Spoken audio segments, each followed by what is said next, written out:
After my new wife brought me coffee in bed, my 7-year-old granddaughter whispered, "Grandpa, do not drink it." I saw her put something in your special jar, so I pretended to sleep. 1 hour later, I froze when I saw Camilla not checking my pulse but digging her fingernails into my arm to see if I would flinch. They thought I was losing my mind. They didn't know I was recording every breath they took. Before I continue this story, let me know where you are watching from in the comments below. Hit like and subscribe if you have ever had to trust your gut when everyone else told you that you were crazy. My name is Elijah Thorne, but everyone on the construction sites used to call me Pops. I am 74 years old, and for 40 years I was the chief engineer for one of the biggest infrastructure firms in the state. I built bridges that span raging rivers and skyscrapers that defy the wind. My job was to calculate stress loads, to find the cracks before the concrete poured, and to ensure that the foundation could hold the weight of the world. I spent my life dealing with steel and stone materials that are honest. If steel is going to break, it warns you. It bends, it groans. But people are different. People smile while they are cutting the supports out from under you.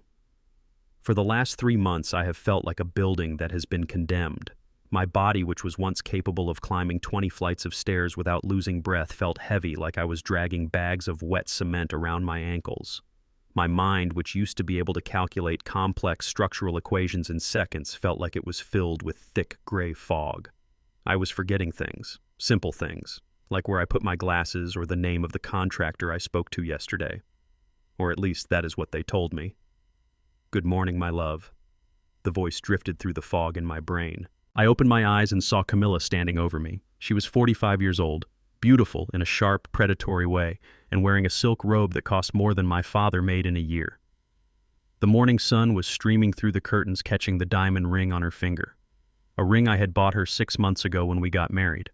A ring that I was starting to realize was not a symbol of love, but a down payment on my life. She was holding a silver tray with a single cup of steaming coffee and a plate of toast. The smell of the coffee usually woke me up, but lately the smell just made my stomach turn. It was too sweet, sickeningly sweet. "How are we feeling today, Elijah?" she asked, placing the tray on the nightstand. Her voice was like honey poured over broken glass, smooth but dangerous. I tried to sit up, but my head swam. I gripped the sheets, my knuckles turning gray against the dark skin of my hands. "I feel tired, Camilla," I rasped. My throat felt dry, like I had swallowed dust. Just tired. She sighed a long, dramatic exhale that was meant to make me feel guilty for being a burden. "Of course you are tired, sweetie. The doctor said this is part of the progression. You had a bad night again. You were talking in your sleep, screaming about falling bridges. It was scary." I looked at her, trying to find the lie in her eyes.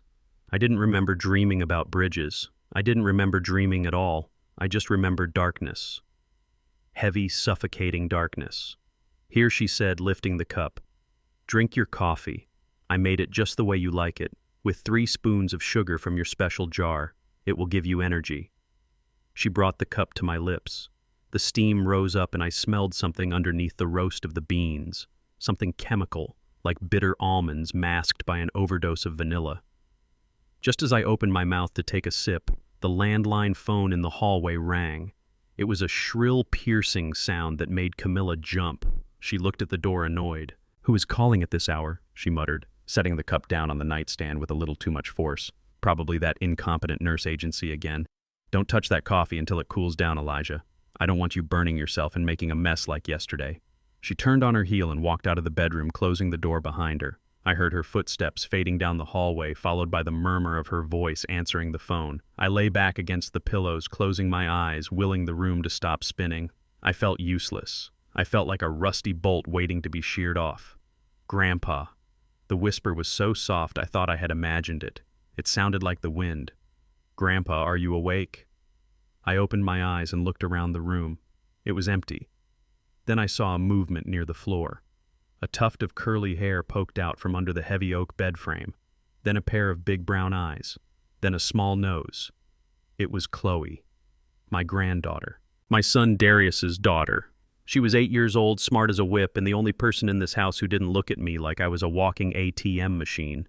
She crawled out from under the bed, dragging her favorite stuffed rabbit. She was wearing her pajamas with the little astronauts on them. "Chloe," I whispered, trying to smile. "What are you doing under there, little bit? Were you playing hide and seek again?" She didn't smile back. Her face was serious, too serious for an 8-year-old. She stood up and walked to the side of the bed, moving quietly on her tiptoes.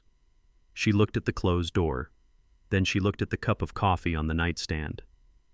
"Don't drink it, Grandpa," she whispered, leaning close to my ear. I frowned. "Why not, baby? Is it too hot?" She shook her head vigorously. Her curls bounced. Number 1. I saw her. I was in the kitchen getting juice. She didn't see me. She took the sugar jar. The blue one with the flowers that only you use. I felt a cold chill run down my spine that had nothing to do with the air conditioning. My special jar. I had a ceramic jar of raw cane sugar that I kept on the top shelf. Nobody else used it because Camilla claimed raw sugar made her gain weight, and my son Darius only drank energy drinks.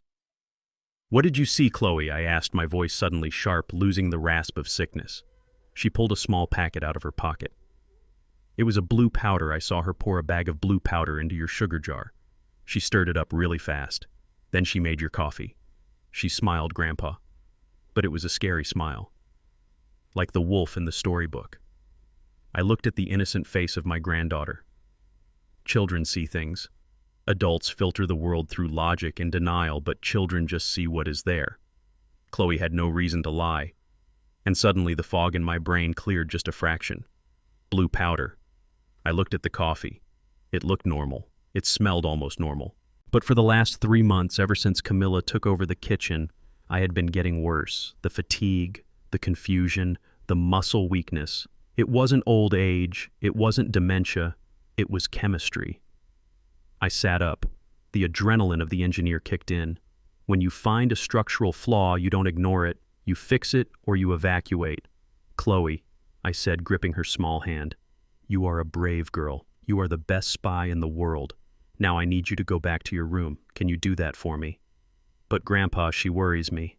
"I know, baby. But I need you to be safe. Go. Now." She hugged me quickly, then scurried out of the room, closing the door silently behind her. I was alone with the coffee. I picked up the cup. My hand was shaking, but not from weakness this time. From rage. I had built a life on honesty. I had provided for my family. I had brought Camilla into this house, gave her a roof over her head and a credit card with no limit. And this was my repayment. A slow poison in a ceramic mug. I couldn't dump it in the bathroom. She would hear the toilet flush. I couldn't dump it in the sink. She might see the stain. I looked at the large potted plant in the corner of the room. It was a snake plant, also known as mother-in-law's tongue. A tough plant, hard to kill, just like me. I swung my legs over the edge of the bed, fighting the dizziness. I stumbled 2 steps to the plant and poured the dark liquid into the soil. The earth drank it up greedily. I waited for the last drop to fall, then I stumbled back to bed. I placed the empty cup back on the tray. I lay back down and pulled the covers up to my chin. I arranged my face. I relaxed my jaw. I let my mouth hang open slightly. I slowed my breathing. I became the old, sick man they wanted me to be. 5 minutes later, the door handle turned. Camilla walked back in. She looked annoyed. "Sorry about that." "Elijah, it was just a wrong number." She lied. She looked at the tray. Her eyes lit up when she saw the empty cup. "Good boy," she cooed. "You drank it all. That is my big, strong man." I didn't answer. I kept my breathing shallow and rhythmic. "Elijah," she asked, stepping closer. I let out a soft, snoring sound. She stood over me. I could feel her presence like a shadow blocking out the sun. I could smell her perfume. It was overpowering. She leaned down. "Elijah, can you hear me?" I didn't move a muscle. I had spent hours inspecting welding joints in freezing temperatures without moving. I knew how to be still. Then I felt it. It wasn't a gentle touch. It wasn't a check for a fever. Her fingers clamped onto the soft flesh of my upper arm, her nails manicured and sharp dug deep into my skin. She didn't just pinch me, she twisted. It was a vicious, cruel action. It was a test of pain. She wanted to see if the drugs had worked. She wanted to see if I was paralyzed enough to ignore physical agony. The pain was sharp and hot. I wanted to scream. I wanted to sit up and slap her across the face with the hand she was torturing. My heart hammered against my ribs like a trapped bird. But I forced my body to be a stone. I forced my mind to go to a different place, to a bridge I built in 1998, focusing on the rivets, focusing on the steel, focusing on anything but the woman who was hurting me. I didn't flinch. I didn't gasp. I just lay there, letting her hurt me. Finally, she let go. "He is out," she whispered to herself. I heard the rustle of fabric.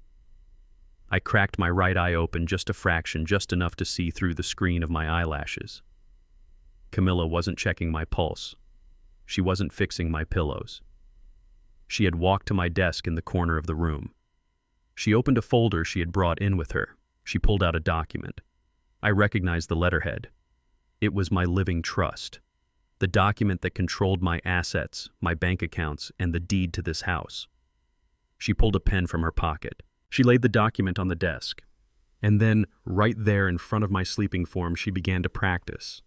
She moved her hand in loops and curves, mimicking the signature I had spent a lifetime perfecting. She was stealing my name. And as I watched her forge my life away, I realized that the sickness wasn't in my body. The sickness was in my house, and I had to cure it before it killed me. I closed my eye.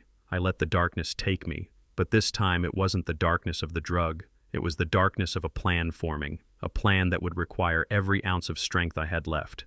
"You want a vegetable, Camilla?" I thought as she signed my name with a flourish. "Fine, I will be a vegetable. But you are about to find out that some roots go deep, and when you pull them up, you might just bring the whole house down on top of your head." As soon as the front door clicked shut behind Camilla, I threw the covers off. My body felt heavy, like I was moving through water, but my mind was sharp. It was the engineer in me waking up. For 40 years, I didn't guess about structural integrity. I tested it, and I was about to test the foundation of my own marriage. I moved to the nightstand. My hands were trembling, but I forced them to be steady. I picked up the ceramic sugar jar. It was blue with hand-painted daisies, a gift from my late wife Sarah 30 years ago. It was the only thing on the tray that felt like it belonged to me. I took it into the bathroom and locked the door. I turned on the bright vanity lights, the ones that show every wrinkle and every gray hair. I poured a small amount of the sugar onto a piece of black construction paper I had grabbed from Chloe's art supply bin in the hallway. White crystals scattered across the black paper. To the naked eye, it looked like sugar. But I pulled a magnifying glass from the drawer, the one I used to read the fine print on blueprints. I leaned in close. There it was. Mixed in with the jagged, irregular crystals of the raw cane sugar were smaller, finer particles. They were a pale, almost invisible blue. I wetted the tip of my pinky finger and pressed it against one of the blue specks. I touched it to the tip of my tongue. It didn't taste sweet. It tasted metallic, bitter, and within 10 seconds the tip of my tongue went numb. I spit it into the sink and rinsed my mouth out with water, scrubbing my tongue with a washcloth until it was raw. I knew that taste. Years ago on a job site, a worker had been injured and given a powerful muscle relaxant and sedative cocktail. He had crushed the pills into his coffee to make them work faster. He had offered me a sip, and that same metallic numbness had hit me. This wasn't just sugar, it was a chemical straitjacket. They were drugging me. Not enough to kill me, but enough to make me slow. Enough to make me slur my words. Enough to make me look like a confused old man who belonged in a home. I scraped the sample into a small plastic bag and hid it inside the hollow curtain rod above the shower. A hiding spot I had designed myself years ago for spare cash. Then I poured the rest of the sugar back into the jar and returned it to the nightstand. I had the evidence. Now I needed a plan. But before I could formulate one, I heard the sound of a car pulling into the driveway. Then voices, loud, intrusive voices that shattered the quiet of the house. It was my son Darius and his wife Skylar. I looked at the clock. It was 5 in the afternoon. They weren't due for Sunday dinner until tomorrow. This was an ambush. I walked out to the living room trying to keep my back straight, trying to hide the limp that the drugs were forcing on me. Skylar was already in the kitchen opening cabinets like she owned the place. She was a tall woman with blonde hair that was sprayed so stiff it wouldn't move in a hurricane. She wore a sharp blazer and a smile that never reached her eyes. Darius trailed behind her, looking tired and defeated, holding a casserole dish. "Dad," Skylar exclaimed, her voice pitching up an octave. "You are up. Camilla said you were having a bad day. We brought dinner." She didn't hug me. She just gestured to the table. Darius looked at me. He was 40 years old, but he still looked like the boy who used to hide behind my legs when it thundered. He had my eyes, but he didn't have my backbone. Skylar carried his spine in her designer purse. "Hey, Pops," Darius said quietly, avoiding my gaze. "How are you feeling?" "I feel fine, son," I said, my voice steady. "Why are you all here a day early?" Skylar laughed a dry, brittle sound. "Oh, Elijah, you are confused again. Today is Sunday. We called you this morning, remember? You said you were excited for the meatloaf." I froze. I knew today was Saturday. The mailman had come. The football game was on TV. "It is Saturday, Skylar," I said. She exchanged a look with Darius, a look of pity, a look that said, "See, I told you so." "Honey," she said to Darius, patting his arm, "don't correct him. The doctor said it upsets him." Darius looked at the floor. "Okay, Sky, they were doing it right in front of my face. They were rewriting reality." We sat down to eat. Camilla had returned her shopping bags hidden away, and she played the role of the doting wife perfectly. She cut my meatloaf into small pieces as if I were a child. "Here, sweetie," she said, placing the fork in my hand. "Eat up. You need your strength." I looked at the food. I looked at their faces. I felt like a prisoner at my own table. So Dad, Skylar said, taking a sip of wine, "Have you had any more episodes?" I put my fork down. "What episodes?" Camilla reached over and covered my hand with hers. Her skin was cold. "Elijah, don't you remember yesterday?" she said softly. "You were screaming in the backyard. You thought the oak tree was a man trying to break in. You called the police. We had to apologize to the officers." I stared at her. That never happened. I had spent yesterday reading in the study. "That is a lie," I said, my voice rising. "I didn't call anyone. I was reading my book." Skylar sighed, shaking her head. "See, Darius, this is exactly what Dr. Roberts warned us about. The paranoia, the gaps in memory. He creates a false reality to protect himself." Darius looked up, his eyes wet. "Pops, is it true? Did you really think the tree was a burglar?" "No, Darius." I slammed my hand on the table, making the silverware jump. "They are lying to you. I am perfectly sane. I am the man who calculated the load bearing capacity of the Bay Bridge. Do you think I can't tell the difference between a tree and a man?" Skylar put her fork down with a clatter. Her face hardened.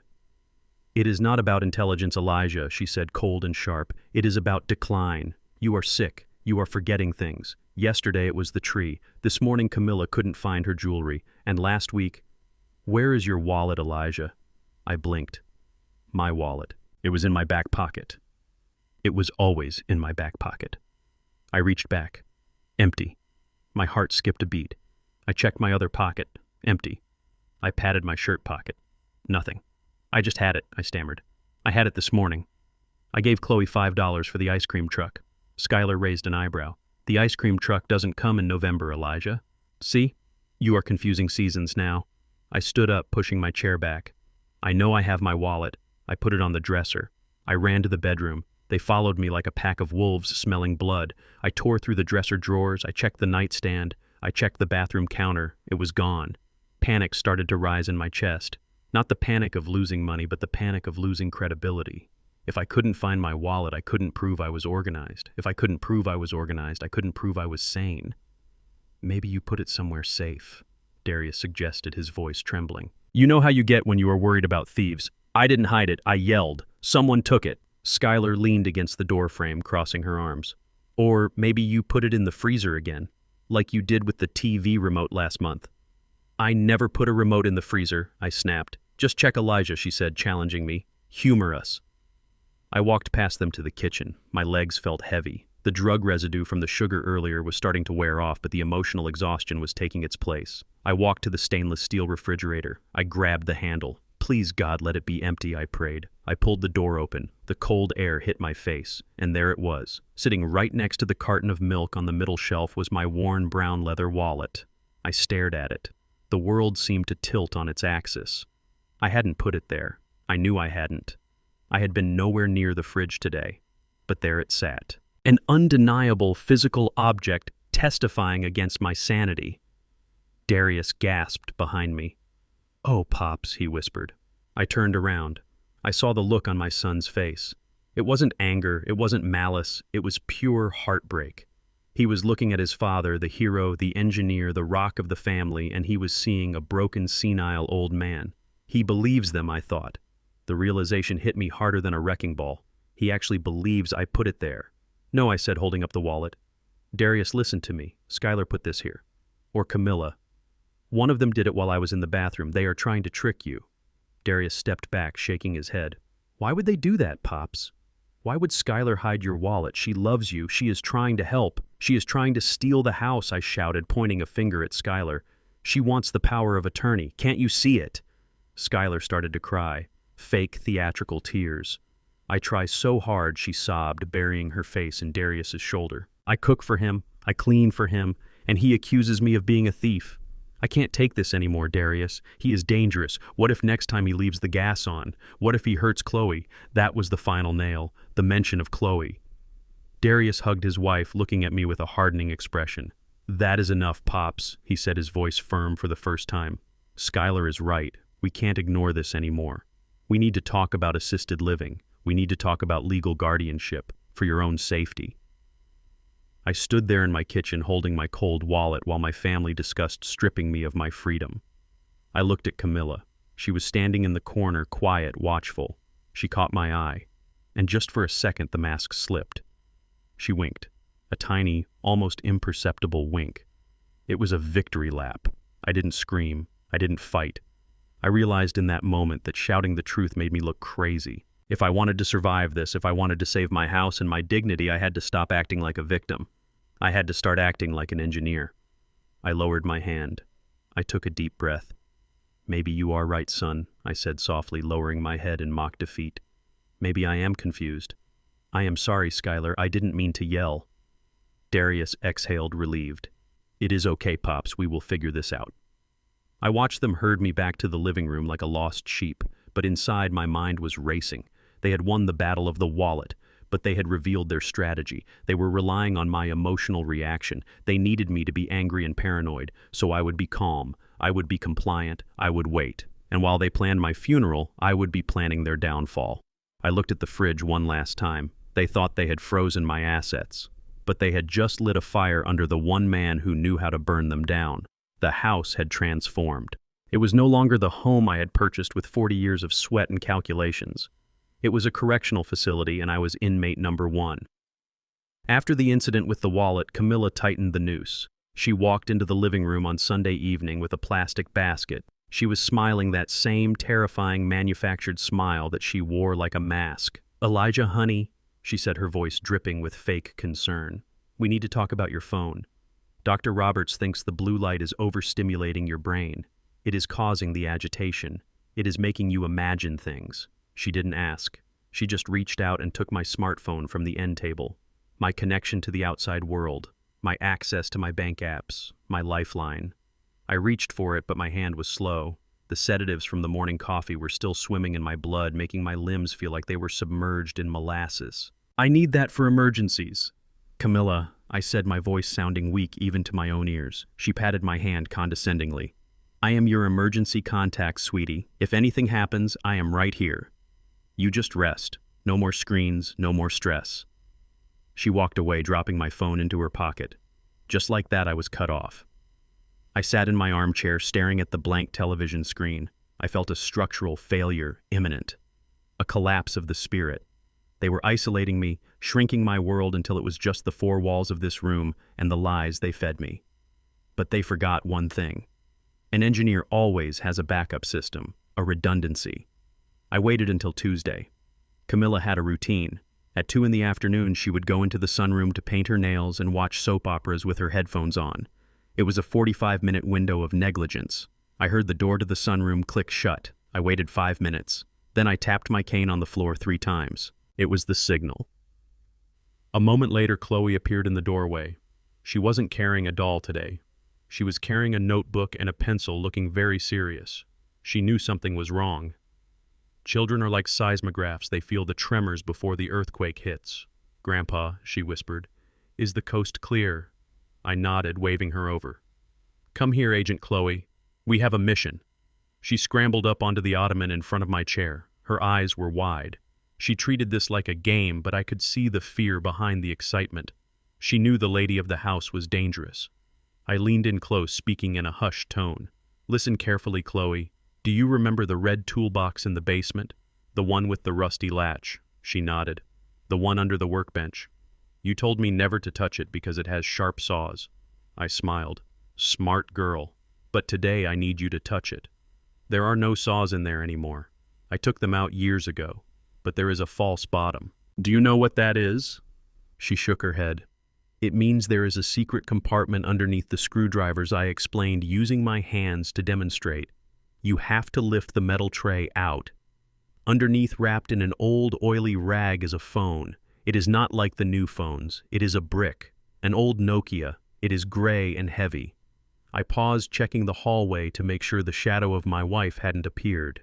I need you to go down there, Chloe. Quiet as a mouse, get the phone and bring it to me. Can you do that? She bit her lip. The basement is scary, Grandpa. It is dark, and Camilla said I am not allowed down there. I reached out and cupped her small face in my hands. Her skin was warm and soft, so different from the cold calculation of the adults in this house. I know it is scary, baby, but I am counting on you. You are my eyes and ears. You are the structural support of this whole operation. If we get that phone, we can call for help. We can fix everything. She took a deep breath, puffing out her chest. Like a spy movie. Exactly, I said. Like a spy movie. Operation Bluebird. Go. She slid off the ottoman and crept into the hallway. I watched her disappear around the corner towards the kitchen where the basement door was located. Then the waiting began. Time moves differently when you are waiting for a child to commit a heist in your own home. Every second felt like an hour. I counted the ticks of the grandfather clock. Tick, tock, tick, tock. Each sound was a hammer hitting a nail. I heard the faint creak of the basement door opening. Good, she was in. I strained my ears. I listened for the footsteps on the wooden stairs. I listened for the sound of the toolbox latch. But all I heard was the drone of the refrigerator and the distant murmur of the television from the sunroom. Please be careful, I prayed silently. Please don't drop anything. 5 minutes passed. 10. Why was she taking so long? The latch was rusty. Maybe she couldn't open it. Maybe the tray was too heavy for her small arms. Then I heard it. The sound of the sunroom door opening. Panic surged through me, colder than ice water. Camilla was moving early. Her show must have ended, or she needed a refill on her iced tea. I gripped the arms of my chair, trying to push myself up. My legs trembled. I had to intercept her. I heard her heels clicking on the hardwood floor. Click, click, click. She was heading for the kitchen. And at that exact moment, I heard the basement door creak again. Chloe was coming up. They were going to collide. I forced myself to stand, using the cane to leverage my weight. I shuffled as fast as I could towards the kitchen archway. I was too late. Camilla walked into the kitchen just as Chloe was stepping out of the basement door, her hands hidden behind her back. Camilla stopped. Her eyes narrowed instantly, the predator spotting movement. Well, she said, her voice sharp. What do we have here? I thought I told you the basement was off limits, young lady. Chloe froze. She backed up against the refrigerator, looking tiny and terrified. I was just looking for my ball, Chloe stammered. Camilla took a step closer, towering over the child. In the dark, without a flashlight. Do not lie to me, Chloe. I hate liars. She reached out a hand. Her nails were painted a blood red. What is behind your back? Show me. Chloe shook her head, tears welling up in her eyes. Nothing. Show me, Camilla hissed, losing her facade of sweetness. She lunged forward, grabbing Chloe's shoulder. I stood in the doorway, watching my granddaughter about to be caught with the contraband that could save my life. If Camilla found that phone, the game was over. She would know I was plotting. She would increase the drugs. She might even send Chloe away. I had to act. I couldn't fight her physically. I was an old man with a cane against a woman in her prime. But I had one weapon left. The narrative they had built. They said I was crazy. They said I was hallucinating. Fine, I would give them a show. I let out a guttural scream, a sound of pure terror that tore from my throat and echoed off the kitchen tiles. The walls, I screamed, swinging my cane wildly into the air. The walls are cracking. Run, run before the roof comes down. Camilla spun around, releasing Chloe. She looked at me in shock. Elijah, what in God's name? It is collapsing, I yelled, my eyes wide, staring at the perfectly sturdy ceiling. I can hear the rivets popping. Get out! Get out now!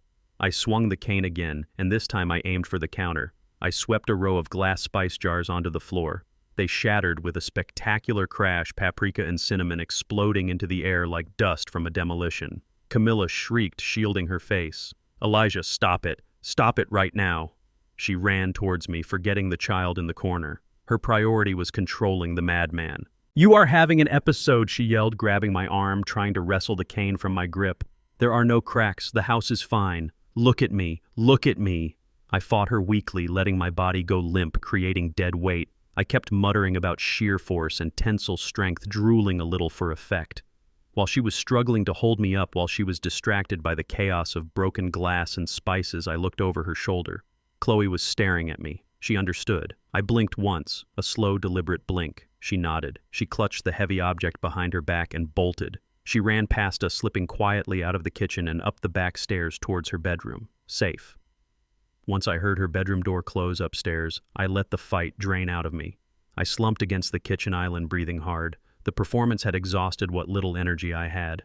Camilla pushed me back, holding me by the shoulders. Her face was flushed with anger, but also satisfaction. She had just witnessed exactly what she wanted to see. A senile old man losing his mind. You see, she hissed, shaking me slightly. This is why you can't have the phone. This is why you can't be trusted. You are dangerous, Elijah. Look at this mess. I looked down at the broken glass and the spilled spices. It looked like a disaster, but to me, it looked like a victory. I am sorry, I whispered, playing the part. I thought I heard the beams breaking. She sighed, smoothing her hair. There are no beams breaking, you old fool. It is all in your head. Now sit down. I have to clean this up before Darius gets home. If he sees this, he will put you in a home tonight. She shoved me onto a kitchen stool and went to get the broom. I sat there watching her sweep. My heart was pounding, but I felt a strange sense of calm. Let her think I was crazy. Let her think the house was falling down. Later that night after dinner, Camilla gave me my special coffee. I poured it into the potted plant again when she went to the bathroom. I lay in bed waiting. At 10 o'clock, the door opened a crack. A small shadow crept into the room. Chloe. She didn't say a word. She tiptoed to the side of the bed. She reached under her pajama shirt and pulled out the Nokia 3310. It was heavy, cool to the touch, and smelled of oil and metal. The smell of work. The smell of freedom. She pressed it into my hand and closed my fingers around it. It still turns on, Grandpa, she whispered. I checked. The battery has 2 bars. I squeezed her hand. You did good, Agent Chloe. You did good. She kissed my cheek and disappeared back into the darkness. I slid the phone under my mattress deep in the center where no one would feel it. I lay back, staring at the ceiling. They had taken my smartphone, they had taken my wallet, they had taken my dignity, but they had forgotten to check the toolbox. And now the engineer had a line to the outside world. I wasn't just an inmate anymore. I was the leader of a resistance, and my army was one 8-year-old girl with a heart of steel. The counterattack was about to begin. On Wednesday morning, the atmosphere in my house shifted from a prison to a theater. Camilla came into my room not with breakfast, but with a suit. It was my favorite navy blue suit, the one I wore to receive the Lifetime Achievement Award from the Engineering Guild 5 years ago. She laid it on the bed with a reverence that felt mocking. We have a guest coming today, Elijah, she said, smoothing the lapels. A very special doctor. He is a specialist in geriatric cognitive decline. Dr. Roberts. He is doing us a huge favor by making a house call. I sat up slowly. The fog in my head was still there, a lingering haze from the coffee 2 days ago, but the adrenaline of my secret alliance with Chloe was keeping me sharp. I looked at the suit. It hung loosely on my frame now. I had lost 10 pounds in a month. I don't need a specialist. Camilla, I said, my voice raspy. I need real food. I need fresh air. I need my son to look me in the eye. She ignored me, pulling a tie from the rack. Dr. Roberts is the best in the state, Skylar recommended him. She says he worked miracles with her aunt. Now get dressed. Darius is coming over. We want you to look presentable when we discuss your future. The name Skylar set off alarm bells in my head. If Skylar recommended him, this wasn't a medical consultation. It was an execution. An hour later, I was sitting in the high-backed armchair in the living room, dressed in my suit, feeling like a prop in a play. Darius sat on the sofa, wringing his hands, looking everywhere except at me. Skylar stood by the window, checking her watch, impatient. Camilla paced the floor, playing the role of the worried wife to perfection. The doorbell rang. Camilla rushed to answer it. A moment later, she returned with a man who looked less like a doctor and more like a used car salesman. He was tall, with slicked-back hair that smelled of cheap gel and a suit that was too shiny under the living room lights. He carried a leather briefcase, but he held it awkwardly, not like a man used to carrying medical records, but like a man used to carrying cash. "Mr. Thorne," he said, extending a hand that was damp with sweat. "I am Dr. Roberts. It is a pleasure to finally meet you. I have heard so much about you." I didn't shake his hand. I looked at him.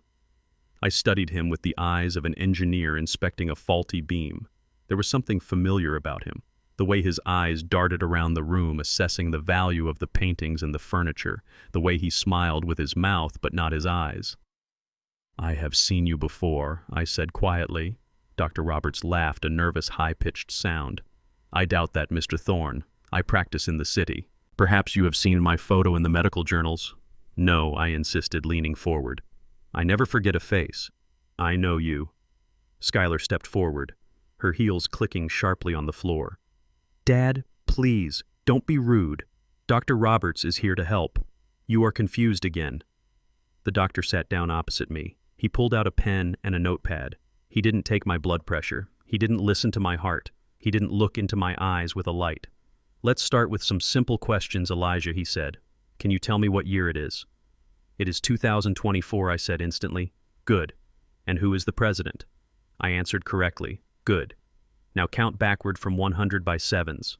93, 86, 79, 72, 65. I rattled the numbers off faster than he could write them down.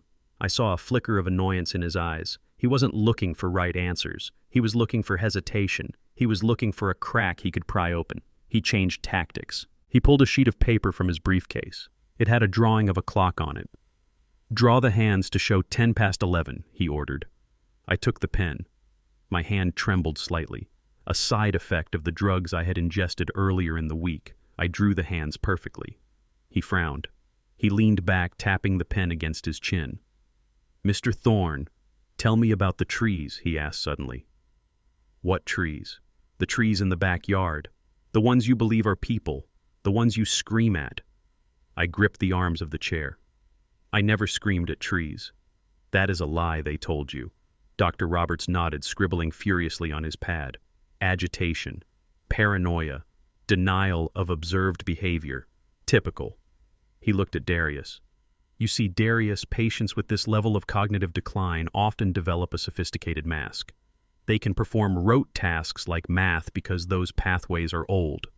But their reality testing is shattered. He answers the math questions correctly not because he is lucid, but because his brain is frantically overcompensating to hide the decay. It is called the sunset effect." Darius let out a sob. He buried his face in his hands. I stood up. I couldn't listen to this anymore. "This is a sham," I shouted, pointing a shaking finger at the doctor. "You aren't examining me. You are auditing me. Who paid you? Was it Skylar? Was it Camilla?" Dr. Roberts didn't flinch. He just looked at Darius with a sad, sympathetic expression. "You see the aggression," he said softly. "The sudden mood swings. The conspiracy theories. It is classic stage 2 Alzheimer's rapidly progressing towards stage 3. I am afraid he is no longer capable of making legal or financial decisions." Darius looked up, his eyes red and swollen. "Are you sure, doctor? He seems so sharp sometimes." "It is an illusion, son," the doctor said, closing his briefcase. "A dangerous illusion. If you leave him in charge of his own affairs, he will be destitute in 6 months. Or worse, he will hurt himself." I stared at the doctor, and then it hit me, like a bolt of lightning illuminating a dark room. The wedding, Darius and Skylar's wedding 5 years ago, the open bar, the man in the cheap tuxedo who had gotten drunk and tried to sell me a timeshare in Florida. He hadn't been a doctor then. He had been a struggling insurance adjuster. "You are Rob," I whispered. The room went deadly silent. Skylar froze. "You are Rob," I said louder, my voice gaining strength. "Skylar's cousin. From the mother's side. You threw up in the punch bowl at the reception. You aren't a neurologist. You sell flood insurance." Skylar's face turned white. She lunged forward, grabbing my arm. "Dad, stop it!" she screamed. "You are hallucinating again. This is Dr. Roberts. He is a board-certified specialist." I looked at him. I saw the panic in his eyes. I had him. "Show me your medical license," I challenged. "Show me your ID, right now." Dr. Roberts stood up quickly, clutching his briefcase to his chest. "This environment is too volatile," he stammered, backing toward the hallway. "I cannot conduct an assessment under these conditions. I will mail my official report. Darius Schuyler. I strongly recommend immediate power of attorney. He is worse than you described." He turned and practically ran toward the front door. Camilla followed him, her face a mask of fury. Schuyler stayed behind, blocking my path to Darius. "Dad, sit down," Schuyler ordered. "You are embarrassing us. You are scaring Darius." "I am scaring him because I am telling the truth," I yelled. "Darius, look at me. That man is her cousin. Don't you remember him?" Darius looked at me, then he looked at his wife. He looked lost. He looked weak. I don't remember all your cousins, Sky," he whispered. Schuyler grabbed Darius's face, forcing him to look at her. "My cousin Rob is in jail in Ohio, Darius," she lied smoothly. "This is Dr. Roberts. He saved my aunt's life. Do you trust your father who thinks trees are people, or do you trust your wife?" Darius slumped. "I trust you, Sky." I sank back into the chair, defeated. They had an answer for everything.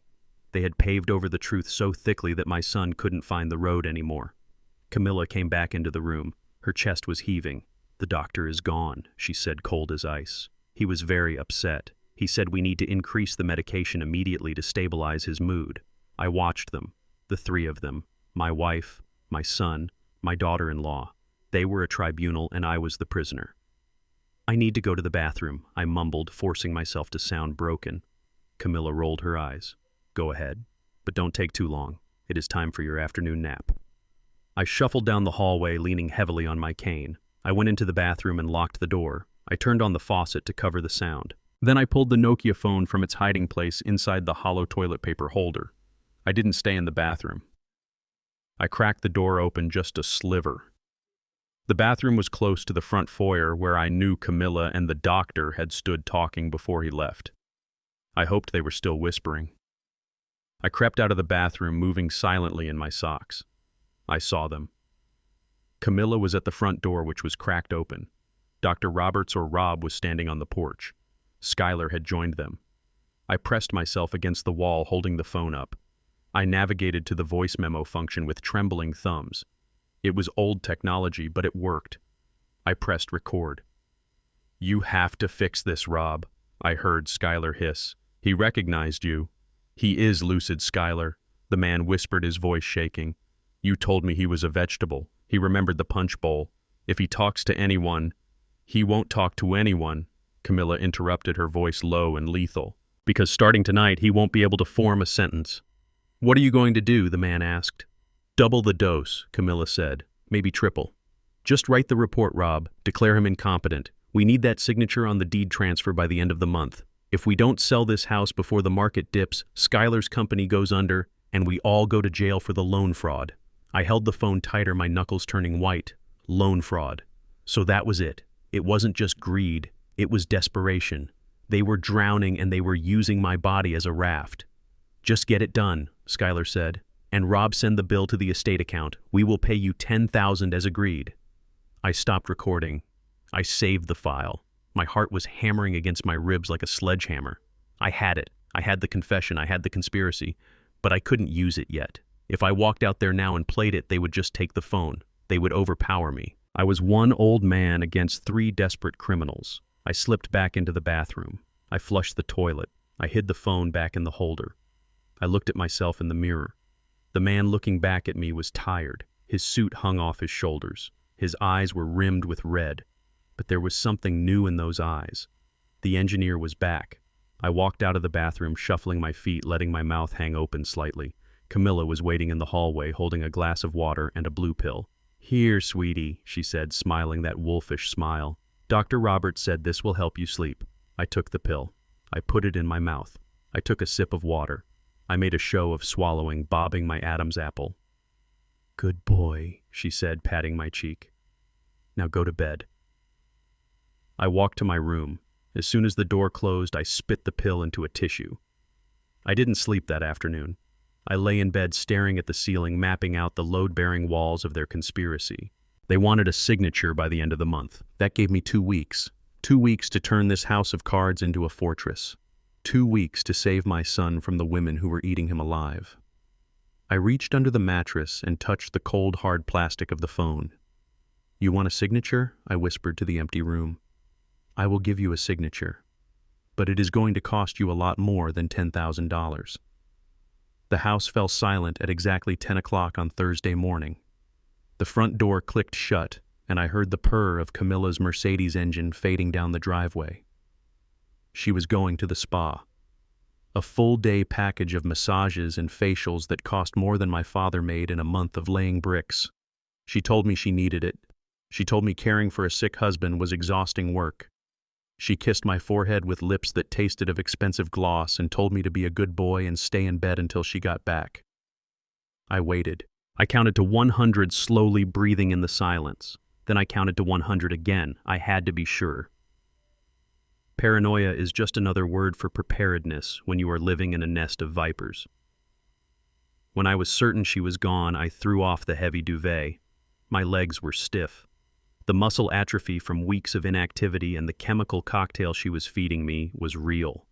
But pain is just a signal. It is just data. And today, I chose to ignore the data. I rolled out of bed and hit the floor with a thud. I crawled to the mattress, lifting the corner with a grunt of exertion. There it was, the gray Nokia phone, my lifeline, my weapon. I pressed the power button. The little green screen flickered to life. 2 bars of battery. It was enough. I sat on the floor, my back against the bed frame, clutching the phone like it was a holy relic. I didn't try to text. My thumbs were too shaky and the buttons were too small. I dialed a number I had memorized 30 years ago. The direct line to the Priority Wealth Management Division of First National Bank. It rang once, twice, then a robotic voice answered. "Welcome to First National. Please enter your account number." I punched in the digits. My fingers remembered the pattern even if my brain felt foggy. "Please enter your PIN." I entered the code. It was the birthday of my late wife, Sarah, a date no one in this house cared to remember. There was a pause, a moment of digital silence that felt like it lasted a lifetime. Then the voice returned, devoid of emotion, cold and mathematical. "Current balance on checking account ending in 409 is $2,400.50. My breath hitched in my chest. 2,000. That couldn't be right. That account was supposed to have over $500,000 in it. It was my liquid retirement fund. The money I had set aside for medical emergencies, for home repairs, for Chloe's college tuition. I pressed the button to repeat the message. $2,400.50. I felt a phantom pain in my chest, tight and crushing. It wasn't a heart attack. It was the feeling of 50 years of labor evaporating into thin air. I had built bridges in freezing rain. I had inspected tunnels while standing in knee-deep mud. I had missed birthdays and anniversaries to earn that money. And now it was gone. I pressed 0. I needed a human. I needed to scream at someone. Connecting to an agent. Music started to play. Generic classical music. It sounded like a funeral march. After 3 minutes, a voice came on the line. "Mr. Thorne, this is James. It is good to hear your voice, sir. We haven't heard from you in months." James was a good man.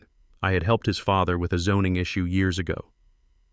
"James," I said, my voice low and urgent, "I need you to tell me what is happening with my account.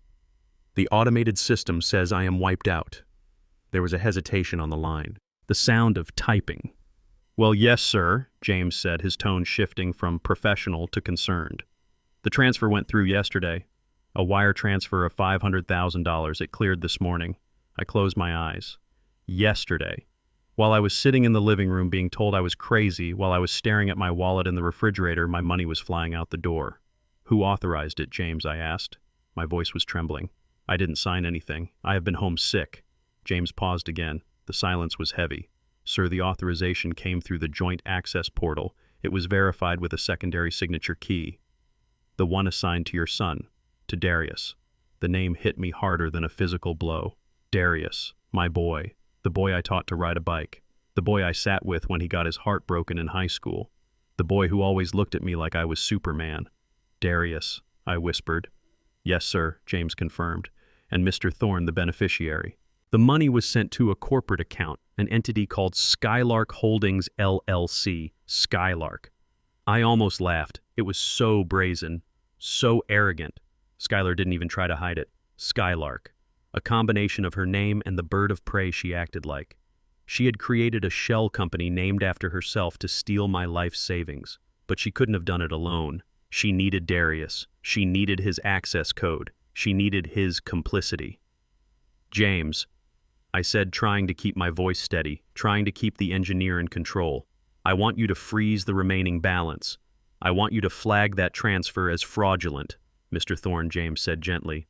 We can freeze the remaining 2,000, but the wire is gone. It is in an external account now. And regarding the fraud, since Darius is a verified cosigner on the account, reclaiming those funds is going to be a legal nightmare. He had the authority, sir. You gave it to him 10 years ago, I remembered. 10 years ago when I had my first hip surgery, I added Darius to the account, just in case. I trusted him. I trusted him with my life. I understand, James, I said. Just lock the account. Don't let another cent leave. And James. Yes, sir. If anyone calls, if my wife calls or my son calls, you tell them the system is down. You tell them nothing. I will do my best, Mr. Thorne. Take care of yourself. I hung up the phone. The screen went dark. I sat there on the floor for a long time. The sunlight moved across the room, illuminating dust motes dancing in the air. I looked at my hands. They were the hands of a builder. They were strong, capable hands. But they couldn't fix this. You can't weld a broken heart. Darius didn't just steal my money. He stole my history. That money was the story of my life. It was the overtime shifts. It was the missed vacations. It was the sacrifice. And he gave it to her. He gave it to the woman who was gaslighting his father, who was turning his childhood home into a prison. Why? That was the question that spun in my head. Why would he do it? Darius wasn't evil. He was weak, yes, but he wasn't malicious. Then I remembered the whispers I had heard months ago, before I got sick. Phone calls late at night, Darius arguing with someone about interest rates, letters from creditors that he hid in his jacket pocket when I walked into the room. Gambling debts. Bad investments. Or was it just the simple crushing weight of trying to keep up with a wife who demanded a champagne lifestyle on a beer budget? Skylar must have promised him a way out. She must have told him that the money was sitting there doing nothing, that the old man didn't need it, that I was dying anyway, so what was the harm in taking the inheritance a little early? They were betting on my death. They were cashing in their chips before the game was even over. I felt a hot tear slide down my cheek. I wiped it away angrily. This wasn't the time for grief. Grief is a luxury for the safe. I was behind enemy lines. Skylark Holdings. $500,000. I stood up. My knees cracked, but I forced them to hold my weight. I walked to the window and looked out at the garden. The garden Sarah had planted. You picked the wrong victim, Skylar, I whispered to the glass. You think because I am old, I am stupid. You think because I walk slow, I can't catch you. But you forgot what I did for a living. I didn't just build things, I inspected them. I found the rot. I found the rust. And when a structure was unsafe, I condemned it. Darius was no longer my son. In that moment, he ceased to be my flesh and blood. He was now just a compromised beam in a collapsing building. And an engineer knows that you cannot save a compromised beam. You have to cut it out before it brings the whole roof down on your head. I hid the phone back under the mattress. I smoothed the sheets. I practiced my limp. I practiced my vacant stare. When Camilla came home smelling of eucalyptus and lavender, I would be waiting. I would be the confused, helpless old man she wanted to see. I would let her think she had won. But I knew something she didn't. I knew where the money went. And I knew that numbers, unlike people, never lie. The paper trail was there. And I was going to follow it all the way to the courthouse and then all the way to the prison cell that was waiting for my daughter-in-law. The financial bleed was real. I was hemorrhaging cash. But they had made a fatal mistake. They had left me with nothing to lose. And a man with nothing to lose is the most dangerous man on earth. Friday night in the Thorne household used to be a time of relaxation, a time when the house smelled of roasted chicken and the sounds of jazz drifted from the record player. But this Friday the house was silent as a tomb. The air was thick with unsaid words and the heavy, suffocating tension of a war being fought in the shadows. I was in my bedroom, sitting in the dark, listening to the house settle. My thirst was unbearable. It was a side effect of the stress. Or maybe the lingering toxins from the sugar, but my throat felt like I had swallowed a handful of sand. I needed water. I knew the risks. Leaving the sanctuary of my bedroom at night was dangerous. This was enemy territory now. But I was an engineer. I calculated risks for a living. I knew the layout of this house better than I knew the lines on my own face. I had designed the staircase myself. 12 steps, red oak, hand-carved banister. I knew that the third step from the top creaked if you stepped in the center, so I always stepped to the right. I opened my door slowly. The hallway was pitch black. Camilla usually left a nightlight on, but tonight it was dark. That should have been my first warning. The absence of light is not an accident in a house controlled by a woman who calculates every move. I gripped my cane in my right hand and used my left hand to trace the wall. I moved slowly, shuffling my feet in my slippers. I reached the top of the stairs. I paused. I listened. Silence. I took the first step. Solid. I took the second step. Secure. I reached for the banister. My hand found the smooth, polished wood. It felt grounding. It felt like the one thing in this house that hadn't betrayed me yet. I took the third step, stepping to the right to avoid the squeak, and then my foot met resistance. It wasn't a toy. It wasn't a shoe left on the stairs. It was a line. A thin, taut line strung tight across the width of the staircase about 6 inches off the ground. My mind processed the data instantly. Tensile strength, monofilament, fishing line, high test. But physics is faster than thought. My momentum was carrying me forward, but my foot was held back. The center of gravity shifted. My body became a lever, and the fishing line was the fulcrum. I tried to grab the banister tighter, but the angle was wrong. My grip slipped. I pitched forward into the void. The fall wasn't like in the movies. It wasn't slow motion. It was violent and chaotic. I hit the fourth step with my shoulder. The impact punched the air out of my lungs. I tumbled. The world became a blur of hard edges and pain. My cane clattered away uselessly. I tried to protect my head. I tucked my chin, but I couldn't stop the momentum. I hit the landing halfway down with a sickening thud. I rolled. My left arm flailed out instinctively, trying to break the fall. That was the mistake. My palm hit the floor first, absorbing the full weight of my body plus the velocity of the descent. Bone is strong, stronger than concrete in some ways, but it has a breaking point. Snap. The sound was loud. It sounded like a dry branch breaking in a dead winter forest. It echoed in the silent hallway. Then came the pain. It wasn't an ache, it was a white-hot explosion. It started in my forearm and shot up to my shoulder, blinding me. It was a color. It was a scream that got stuck in my throat because I didn't have the breath to release it. I landed at the bottom of the stairs in a heap. My head rested on the cold hardwood floor. I gasped for air, struggling against the nausea that was rising in my stomach. My left arm lay at an unnatural angle, twisted like a broken doll. I lay there for a moment, waiting for the shock to wear off, waiting for the agony to settle into a dull roar. Then the lights flickered on. They didn't come on slowly. The chandelier above the foyer blazed to life, blinding me. I squinted, looking up the stairs. Camilla stood at the top of the landing. She wasn't wearing her pajamas. She wasn't disheveled from sleep. She was wearing a silk blouse and slacks. Her hair was brushed. She was wearing shoes. She had been waiting. She didn't scream. She didn't rush down the stairs calling my name. She didn't gasp in horror. She stood there looking down at me with the cold, detached expression of an inspector assessing a demolition site. She looked at my twisted body. She looked at my broken arm. And then she looked at the fourth step. She reached into her pocket and pulled out something small and metallic, a pair of nail scissors. She bent down. Snip. I saw the glint of the fishing line as it curled away, falling harmlessly against the baseboard. She picked up the loose ends. She put them in her pocket. The evidence was gone. Now and only now did the performance begin. "Elijah," she screamed. Her voice changed instantly from silence to hysteria. "Oh my God, Elijah!" She ran down the stairs, skipping the steps where the trap had been. She knelt beside me, but she didn't touch me. She didn't try to comfort me. She hovered over me, her eyes scanning my body to make sure the damage was severe enough. My arm. I gasped the words, tasting like copper. You set a trap."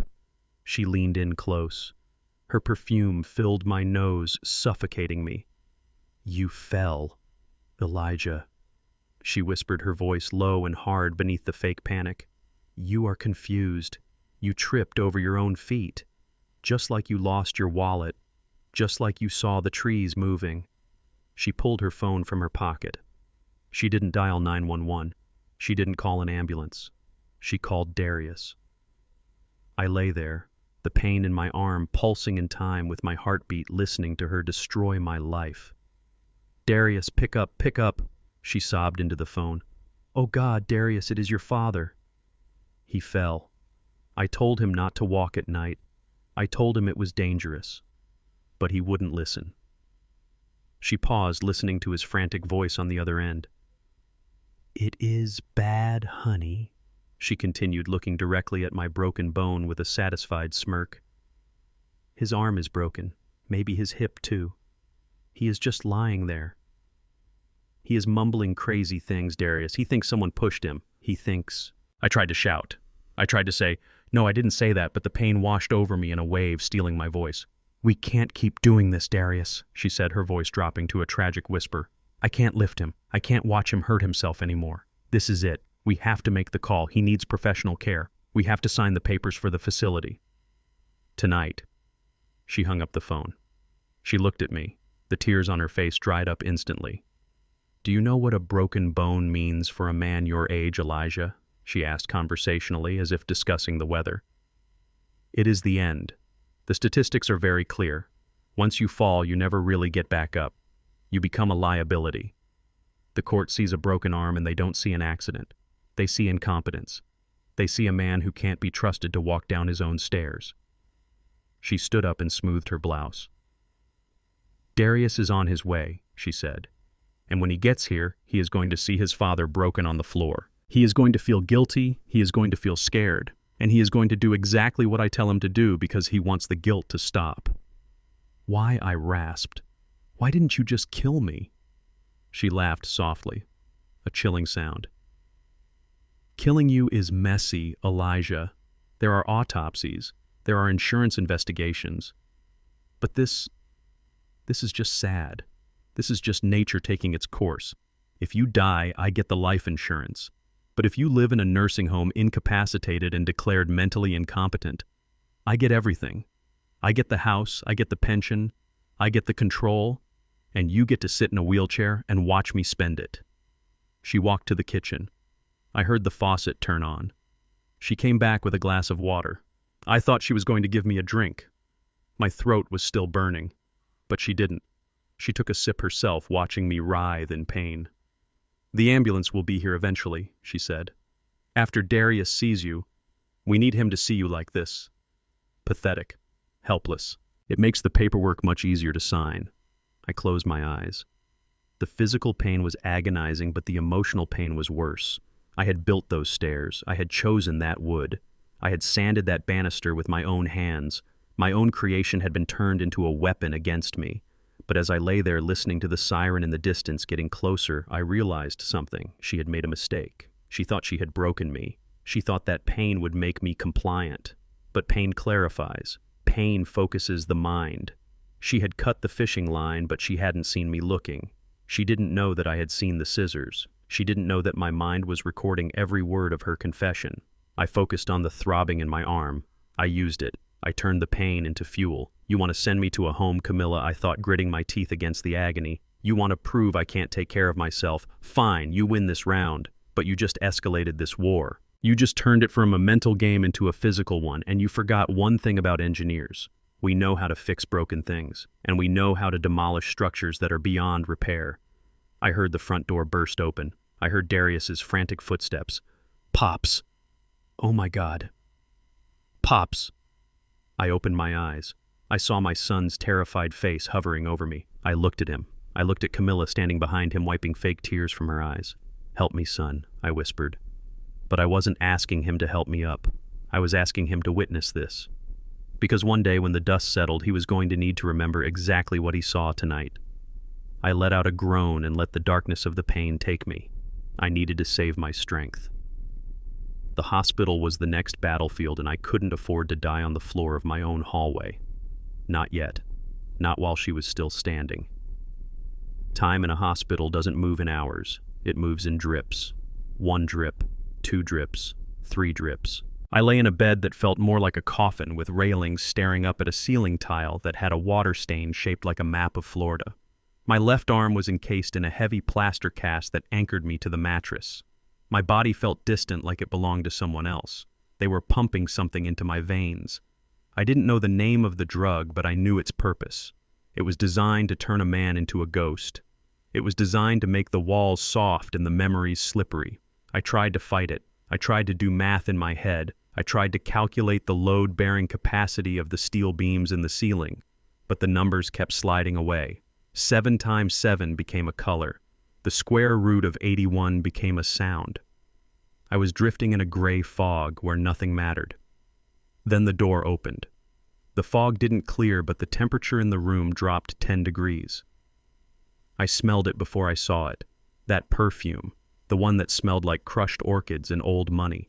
Skylar walked in. She wasn't wearing hospital scrubs or visitor clothes. She was dressed for a boardroom meeting, a sharp black blazer, stiletto heels that clicked aggressively on the linoleum floor. Her hair was pulled back so tight it pulled her eyes into a permanent glare. She wasn't alone. Trailing behind her was a man I had never seen before. He was short, with a neck that spilled over his collar, and he clutched a leather briefcase to his chest like it contained nuclear codes. He looked at me, not as a patient, but as a signature waiting to happen. "Hello, Dad," Skylar said. Her voice was too loud. It bounced off the sterile walls. "You look rested." I tried to speak, but my tongue felt like a piece of dry felt. I managed a grunt. "I brought someone to see you," she continued, stepping to the side of the bed. "This is Mr. Thorne. He is an estate attorney. We need to handle some paperwork." The lawyer stepped forward. He didn't offer a hand. He just opened his briefcase on the rolling tray table and started spreading out documents. The papers were thick and white, covered in dense paragraphs of legal jargon. "Mr. Elijah Thorne," he said, his voice oily and rehearsed. "My name is Mr. Blackwood. I understand you have had a nasty fall. Very unfortunate. At your age, recovery can be complicated." I blinked, trying to focus on his face. It kept swimming in and out of focus. "Where is Darius?" I rasped. The words tore my throat. Skylar stepped in, blocking my view of the door. "Darius is parking the car. He is very upset, Dad. He can't bear to see you like this. Broken, confused. He asked me to handle this for him." She leaned over the railing. Her face was close to mine. I could see the heavy foundation makeup filling the pores of her skin. "Listen to me, Elijah," she whispered. "We are in a crisis. The hospital bills are going to be astronomical, and because of the accident, the state is getting involved. They are going to audit your assets. They want to take the house to pay for your care." I tried to shake my head. That wasn't how it worked. I had insurance. I had Medicare. I had the savings account they had already drained. "The house," I mumbled. "Sarah's house." "Exactly," she said, nodding vigorously. "Sarah's house.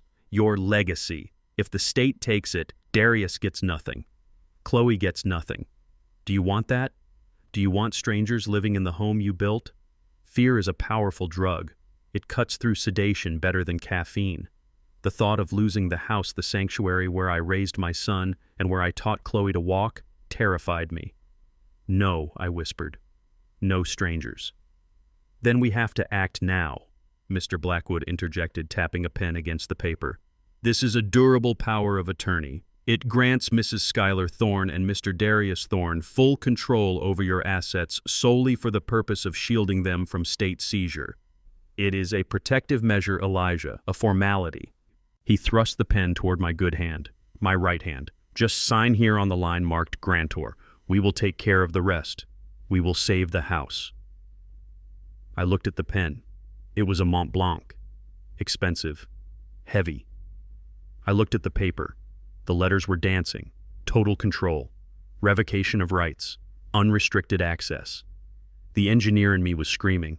Alarm bells were ringing in the back of my mind, muffled by the drugs, but still audible. You don't sign contracts you haven't read. You don't sign contracts when you are under the influence. I need to read it, I said, pushing the pen away weakly. Skylar sighed, a sound of pure impatience. "Dad, you can't read it. You don't have your glasses. And frankly, you wouldn't understand it right now. You are medicated. You are confused. Just trust us. Do you trust Darius?" I trust Darius, I said. But I don't trust you. I didn't say the last part out loud. I couldn't. The words wouldn't form. Just sign it, Elijah Schuyler snapped, losing her veneer of kindness. Stop being difficult. We are trying to help you. She grabbed my right hand. She forced the pen into my fingers. She wrapped her cold, manicured fingers around mine, squeezing tight. Right there, she commanded, pointing to the X. I looked at the paper. I looked at the signature line. If I signed this, I ceased to be a man. I became a line item in a ledger. I became property. I felt a surge of panic. I looked around the room for help. The nurse call button was out of reach. The door was closed. I was trapped in the cage. I need water.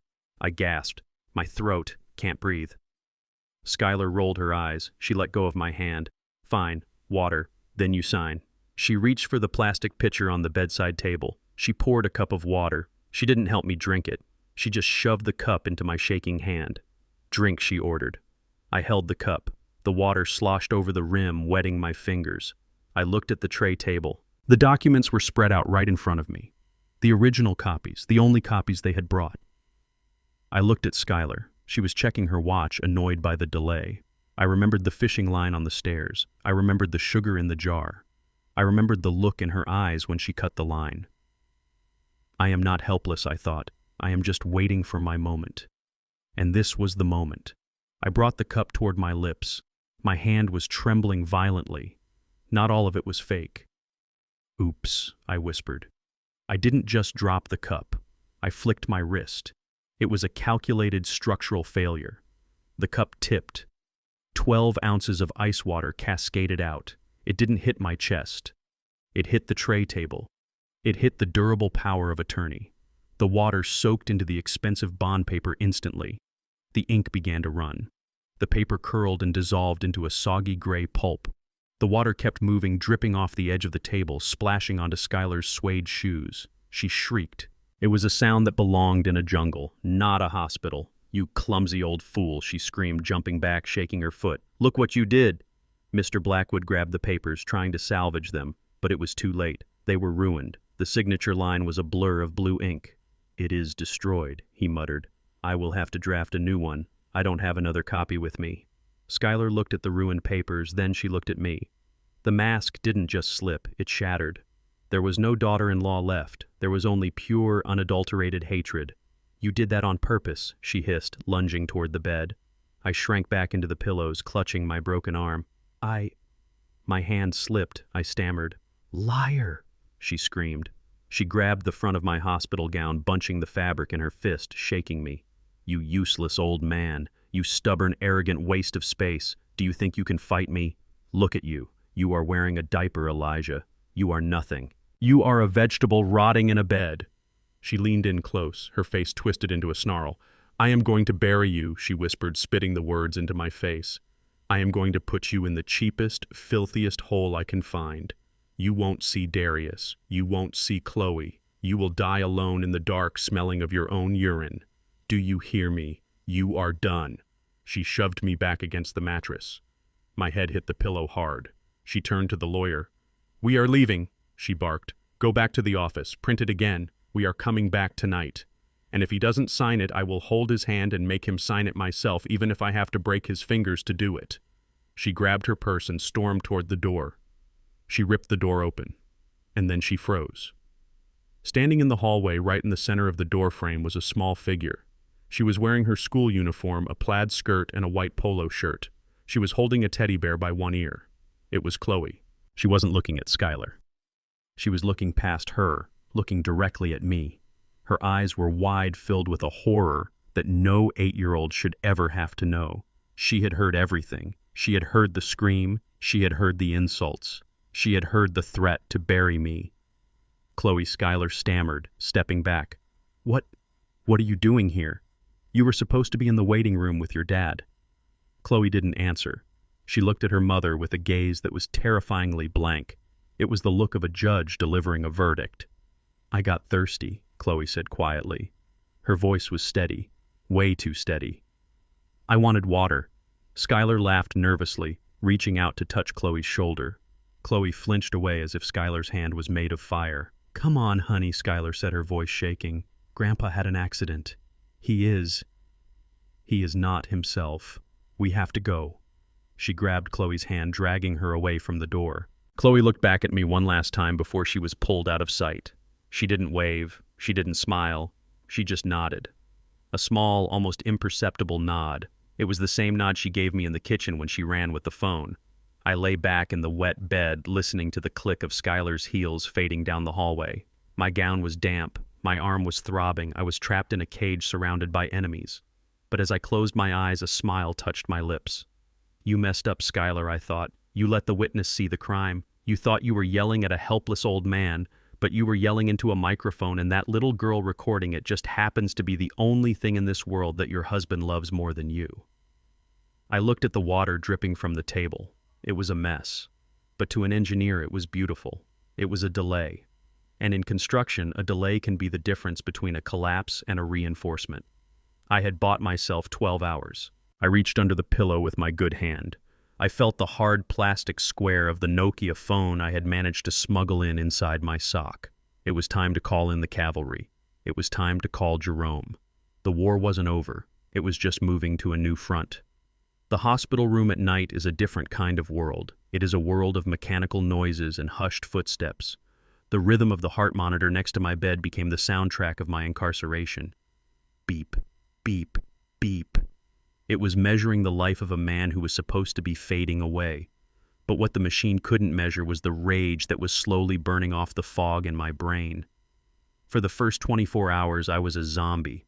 The drugs they had pumped into me after the fall were strong. They made the ceiling tiles dance. They made Skylar's voice sound like it was coming from underwater. But the human body is an amazing machine. It adapts. And my body was realizing that it was under attack. The nurse came in at 9 o'clock. Her name was Brenda. She was a kind woman with tired eyes who smelled of antiseptic and peppermint gum. She didn't know she was a jailer. She thought she was a healer. She held a small plastic cup with 2 pills in it. One white, one blue.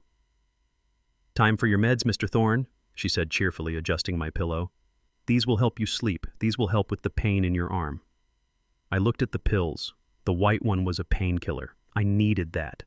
My arm felt like it was being crushed in a vice. But the blue one, that was the sedative. That was the chemical leash Skylar had ordered.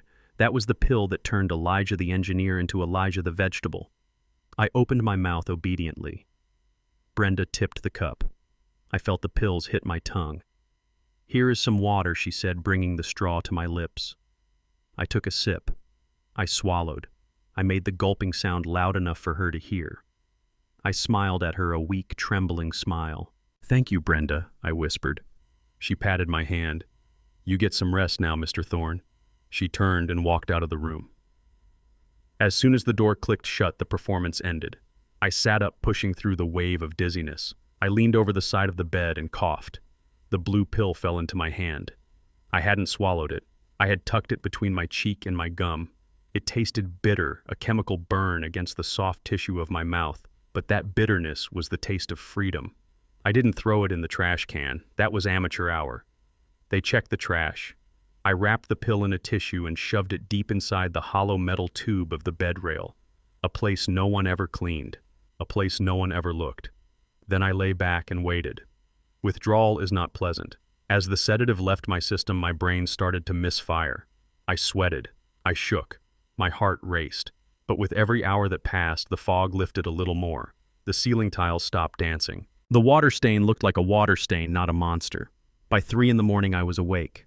Truly awake. The pain in my left arm was excruciating. Without the full dose of painkillers, it felt like my bone was on fire. But I welcomed it. Pain is honest. Pain keeps you sharp. I used the pain as an anchor to hold on to reality. I reached down to my ankle. The cast on my arm made it difficult. I had to contort my body, grunting with effort. My fingers brushed the wool of my sock. I felt the hard rectangular outline, the Nokia. I pulled it out. It looked like a relic from another century in this high-tech hospital room. But it was the only piece of technology I trusted. I pressed the power button. The screen lit up a pale green in the darkness. I didn't call the police. The police would ask for proof. They would talk to Skylar. She would show them the medical reports saying I was demented. They would believe the well-dressed woman over the confused old man in a hospital gown. No. I needed someone who didn't care about reports. I needed someone who knew how to dig in the dirt. I dialed a number I hadn't called in 5 years. It rang 4 times. Then a voice answered. Rough, gravelly. The voice of a man who smoked too much and slept too little. Yeah. Jerome, I whispered. There was a silence on the other end. Then the sound of a chair shifting. The sound of full attention. Pops, the voice asked, softer this time. Is that you? It is 3 a.m. It is me, Jerome. I need you to listen, and I need you not to ask stupid questions. Elijah. I heard you were sick, Jerome said, urgency creeping into his tone. I heard you fell down the stairs. The boys at the VFW said you were losing your marbles. Skylar posted on Facebook asking for prayers for your dementia. I laughed. It was a dry hacking sound. My marbles are fine, Jerome, but my family is trying to steal them, along with my house and my pension. I spent the next 10 minutes telling him everything. I told him about the coffee, the blue powder, the wallet in the fridge, the fishing line on the stairs. I told him about the fake doctor and the ruined signature. Jerome didn't interrupt. He listened with the discipline of the soldier he used to be. We had served in the engineering corps together in Vietnam. We had built bridges under fire. We knew that when the enemy is shooting, you don't panic, you calculate the trajectory. When I finished, there was a long silence on the line. I am coming to get you, Jerome said finally. His voice was cold, deadly calm. I will be there in 20 minutes. I will kick down the front door if I have to. I will bring my lawyer. We will get you out of there, Elijah. No, I said sharply. What do you mean, no? Jerome snapped. They are poisoning you, Elijah. They broke your arm. This is attempted murder. I am not leaving you in there. If you pull me out now, I lose, I said, gripping the phone tight. Think about it, Jerome. If I leave tonight, Skylar claims I am paranoid. She claims I ran away. She still has the power of attorney process in motion. She still has my son wrapped around her finger. And most importantly, she still has the $500,000 she stole. So what is the play, Jerome asked. I need to know the endgame, I said. Skylar isn't doing this just for the cash in the bank. That is small change for the lifestyle she wants. She kept talking about the house, about the state taking the house. She is terrified of losing control of the property. It is a nice house, Jerome grunted. Prime real estate. It is more than that, I said. My engineer's brain was working, connecting the dots. Skylar is a real estate agent. She knows the market. She registered a shell company called Skylark Holdings. You don't create a holding company to buy groceries. You create it to hold assets. I took a deep breath, fighting a wave of nausea. I need you to stay on the outside, Jerome. I need you to dig. Find out what is happening with the land around my house. Check the zoning permits, check the city planning records, see if anyone is buying up the neighborhood. And you? Jerome asked. What are you going to do? I looked at the cast on my arm. I looked at the dark room. I am going to die, I said. What? Metaphorically, Jerome.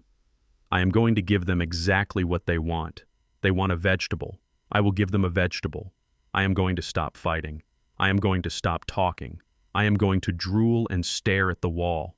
I am going to make them believe that the fall destroyed whatever was left of my mind. That is dangerous, Elijah, Jerome warned. If they think you are gone, they might get careless. But they might also decide to finish the job. They won't kill me yet, I reasoned. They need me alive to sign the final deed transfer. A dead man's estate takes months to settle in probate. They are in a hurry. Skylar is desperate for cash now. She needs a living, compliant Elijah to sign the house over to her shell company. I paused, letting the plan settle in my mind.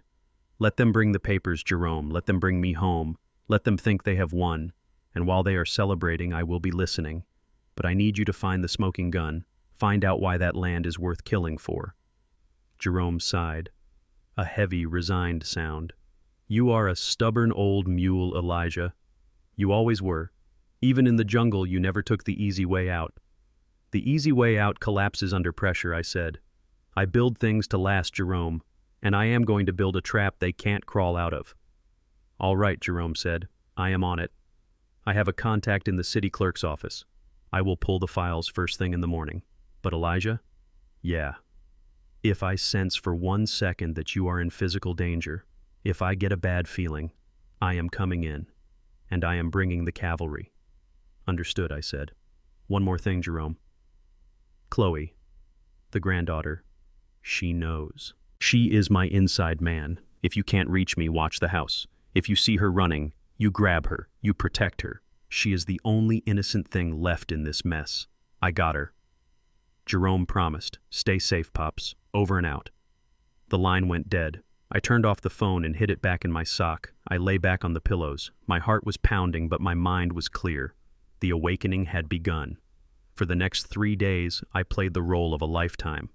When Skylar came back the next morning with the fresh papers, I didn't argue. I didn't spill water. I just stared at her with empty, glossy eyes. I let my head loll to the side. I let drool pool at the corner of my mouth. Dad, Skylar asked, waving a hand in front of my face. "Can you hear me?" I groaned a low guttural sound that meant nothing. She turned to Darius, who was standing by the door looking pale and sick. "He is gone, Darius," she said, her voice thick with fake sympathy. The shock of the fall, it accelerated everything. "He doesn't even know who we are anymore." Darius walked over to the bed. He took my hand. His hand was warm, but his grip was weak. "Pops," he whispered, tears streaming down his face. "I am so sorry." I wanted to squeeze his hand. I wanted to tell him to wake up, to be a man, to see the viper standing next to him. But I didn't. I let my hand lie limp in his. I stared past him at the water stain on the ceiling. "Sign the papers," Darius, Skylar said softly, putting a hand on his shoulder. "We have to take care of him now. We have to take control. It is what he would have wanted." I watched through the haze of my eyelashes as my son picked up the pen. I watched him sign his name. I watched him sign my life away. "Good," Skylar whispered, taking the papers. She looked at me, and for a second her eyes locked with mine. There was no pity in them, only triumph. I closed my eyes. "Enjoy it, Skylar," I thought. "Sign your name. Build your tower. Because the higher you build it, the harder it is going to fall. And I am going to be the ground rushing up to meet you." They brought me home in a private ambulance. It wasn't out of kindness. It was out of optics. Skylar wanted the neighbors to see the dutiful daughter-in-law bringing the sick patriarch back to his castle. But they didn't carry me upstairs to my bedroom. They didn't carry me to the room where I had slept for 40 years, where the morning sun hit the pillows just right. They wheeled the gurney into the downstairs study. My study. It used to be a room of mahogany and leather. It used to be filled with the smell of old paper and pipe tobacco. It was where I drafted the blueprints for the Midtown Bridge. It was where I taught Darius how to tie a tie. But now the bookshelves were draped in plastic sheets. My desk was gone, replaced by a table filled with medical supplies. The leather armchair was replaced by a rented hospital bed with metal rails that locked into place with a sound like a prison cell slamming shut. This was my new world, a 12 by 12 box in the corner of my own house. For the first 2 days, the routine was brutal. I maintained my vegetative state. I stared at the ceiling. I let my jaw go slack. I didn't speak. I didn't move my good arm. I became exactly what they wanted me to be. A piece of furniture that breathed. But furniture doesn't get hungry. And furniture doesn't have dignity. Camilla was my primary caretaker. Skylar had fired the visiting nurse service, claiming it was too expensive given the upcoming legal costs. She said Camilla could handle it. She said Camilla was family. But Camilla wasn't a nurse. She was a warden. It started with the food, or rather, the lack of it. On Tuesday morning, I lay in the bed, my stomach cramping with a hunger so sharp it felt like a knife twisting in my gut. I hadn't eaten a solid meal in 3 days.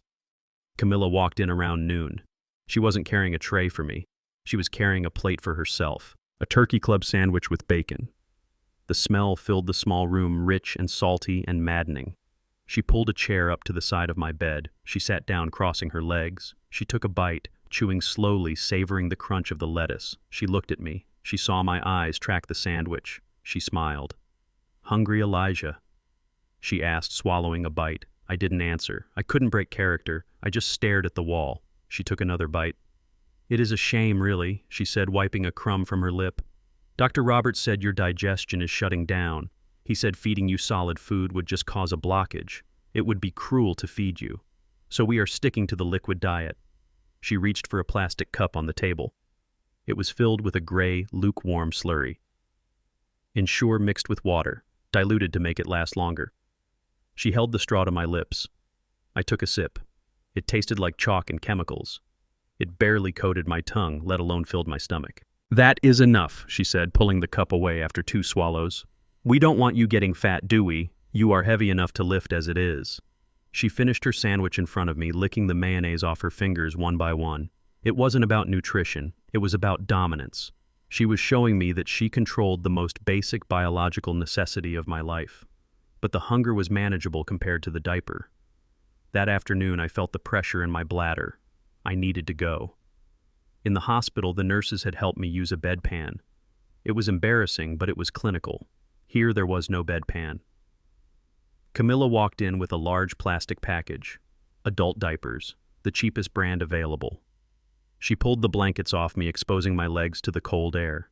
She didn't close the blinds. The gardeners were outside working on the lawn. Anyone could look in. Lift your hips, she ordered, tapping my leg. I tried to move, but the shame was heavier than my body. She sighed loudly. Useless. Absolutely useless. She rolled me onto my side, roughly twisting my broken arm in the process. Pain shot through my shoulder, but I bit my lip. She ripped the diaper open and shoved it under me. She strapped it tight, too tight, cutting into my skin. There, she said, patting my stomach like I was a toddler. Now you can just go whenever you want. I am not walking you to the bathroom. I am not cleaning a bedpan. You are an animal now, Elijah, so you can live like one. She walked out, leaving the door open. I lay there, tears of rage leaking from the corners of my eyes. I was Elijah Thorne. I was a man who commanded respect. I was a man who stood tall. And now I was being forced to soil myself in my own study while my wife watched television in the next room. I held it. I held it until my kidneys burned. I held it until I was sweating. I refused to give her the satisfaction. But I wasn't just suffering. I was listening. That evening the house was quiet. Camilla was in the kitchen. I could hear the clinking of wine glasses. She wasn't alone. Skylar was there. I heard the door to the study creak open. I expected Camilla coming to torment me again, but it was low. It was quiet. Grandpa. It was Chloe. She crawled into the room on her hands and knees, staying below the line of sight of the windows. She looked like a soldier in a trench. She scuttled to the side of the bed, hidden by the draping sheets. She popped her head up. Her face was pale. She looked thinner. The stress of this house was eating her too. Here, she whispered. She reached into her pocket and pulled out a granola bar. It was smashed and melted, but to me it looked like a steak dinner. Eat it fast, she said, glancing at the door, before she comes back. I grabbed the bar with my good hand, tearing the wrapper with my teeth. I shoved it into my mouth, chewing frantically, swallowing the dry oats without water. It hurt going down, but it felt like fuel. Thank you, baby, I whispered. Chloe gripped the metal rail of the bed. Her knuckles were white. I heard them. Grandpa, she said, her voice trembling. I was in the air vent. In the laundry room. It goes right into the kitchen. They were talking loud. They were drinking the red juice that makes them mean. What did they say, Chloe? Tell me exactly. She took a deep breath, organizing her thoughts. She was a smart girl. She had inherited the engineer's brain, too. Skylar said the buyer is ready, she said.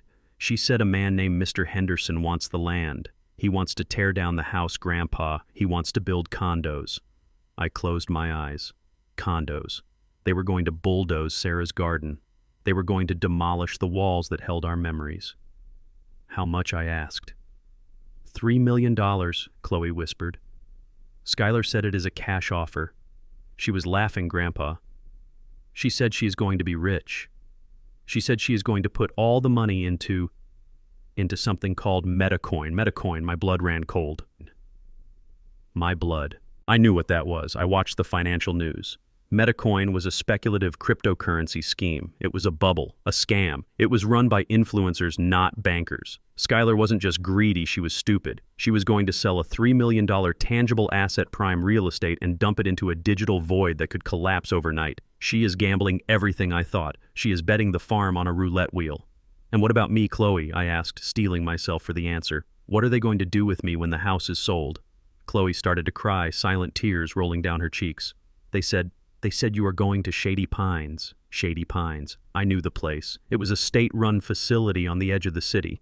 It had lost its license twice in the last decade. It was a warehouse for the indigent. It was where people went to die when nobody loved them. Camilla said it smells like pee there, Chloe sobbed. She said you won't notice because you already smell like pee. She laughed, Grandpa. She called you a leaky old faucet. Rage is a fire, but cold rage is a laser. I felt it burn through the humiliation. I felt it cauterize the shame. They wanted to sell my history to buy magic internet money. They wanted to throw me in the trash like a used wrapper. I reached through the bars and wiped Chloe's tears. "Listen to me, Chloe," I said, my voice low and dangerous. "Crying time is over. They made a plan. Now we make a counter-plan." Suddenly we heard footsteps. Heavy, angry footsteps. "Camilla." "Hide," I hissed. "Under the bed. Now." Chloe dove under the bed just as Camilla walked in. She was holding a glass of wine, swaying slightly. Her eyes were glassy. She sniffed the air. She smelled the granola bar, the faint scent of chocolate and oats. She walked to the bed. She looked at me. She leaned in, sniffing my breath. "You have been eating," she accused, poking me in the chest. "Who gave you food?" "Was it Darius?" I stared at her blankly, letting my mouth hang open. She grabbed my face, squeezing my cheeks until my teeth cut into the lining of my mouth. "Don't play dumb with me, Elijah. I smell it." She looked around the room. She looked at the floor. Then she saw it. The tiny corner of the granola bar wrapper that had fallen on the floor near the wheel of the bed. She bent down and picked it up. She looked at it. Then she looked under the bed. My heart stopped. If she saw Chloe, but she didn't look deep enough. She just saw the dust bunnies. She stood up. "You stole this, didn't you?" she hissed, waving the wrapper. "You had it hidden in your pocket from the hospital. You sneaky, greedy old pig." She threw the wrapper in my face. "Fine. You want to eat. Let's see how you like the consequences." She ripped the blanket off me again. She checked the diaper. It was dry. I had held it. "Oh, so we are holding it in now, are we?" she mocked. "Playing games with our bladder. Well, let's see how long you can hold it." She walked to the table and grabbed the pitcher of water. The full pitcher. She poured it, not into a cup. She poured it directly onto the mattress, right between my legs. The cold water soaked the sheets instantly. It soaked my gown. It soaked the diaper, making it heavy and useless. The cold shock made my muscles spasm. There she smiled, cruel and satisfied. "Now you are wet, and guess what? I am not changing you. You can sit in it all night. Maybe the diaper rash will teach you not to steal food in my house." She turned off the light, leaving me in the dark, leaving me wet and cold and humiliated. "Sleep tight, hubby," she called out, slamming the door. I lay there shivering in the puddle of water. I heard Chloe crying softly under the bed. "Don't cry, baby," I whispered into the dark. "Don't cry." I wasn't crying. I was calculating. They were going to sell the house for $3 million. That meant there was a closing date. That meant there was a title transfer. That meant there was a paper trail. Skylar thought she was investing in the future, but she was about to find out that she had invested in a trap. I reached down and tapped the floor 3 times. Chloe tapped back. We were down, but we weren't out. The house of cards was built high, but they forgot that the man they locked in the basement was the one who designed the foundation, and I knew exactly which brick to pull to make the whole thing come crashing down. The darkness in my study was absolute, but I wasn't asleep. I was waiting. Under the cover of the heavy quilt that smelled of mildew and neglect, I held the Nokia phone to my ear. The volume was turned down so low it was barely a whisper, but Jerome's voice came through clear enough to freeze the blood in my veins. "You are sleeping next to a black widow, Elijah," Jerome said. His voice was grim, lacking its usual rough humor. I pulled the file from Ohio. Her name wasn't Camilla Thorne back then. It was Camilla Vance. And her husband wasn't an old engineer. He was a 40-year-old car salesman named Marcus. "Tell me," I whispered into the darkness, my eyes fixed on the sliver of light under the door. "He died 7 years ago," Jerome continued. "The coroner ruled it kidney failure. Natural causes." But I dug into the toxicology addendum, the one that got buried when the life insurance check cleared. There were traces of ethylene glycol in his system, Elijah. "Antifreeze," I breathed. "Exactly. It is sweet. You can mix it with anything. Soda, juice, or coffee." She cremated him 3 days later. No autopsy could be done after that. She walked away with $200,000. I felt a cold sweat break out on my forehead. It wasn't just greed. It was a pattern. She was a predator who moved from host to host, draining them dry before disposing of the husk. She had done it to Marcus. Now she was doing it to me. But knowing the structural flaw of your enemy is useless unless you apply pressure to it. I hung up the phone and hid it back in the mattress. I lay there in the dark, calculating. Camilla was fearless because she thought she was invisible. She thought her past was buried in an urn in Ohio. She thought her partner Skylar was loyal, but criminals don't have loyalty. They have leverage, and I was about to turn their leverage into a wrecking ball. I heard the footsteps I had been waiting for. It was 2 a.m. Camilla was a night owl. She drank when she was nervous, and tonight she was nervous. The house sale was approaching, and the stress of managing a dying husband was getting to her. The door to the study creaked open.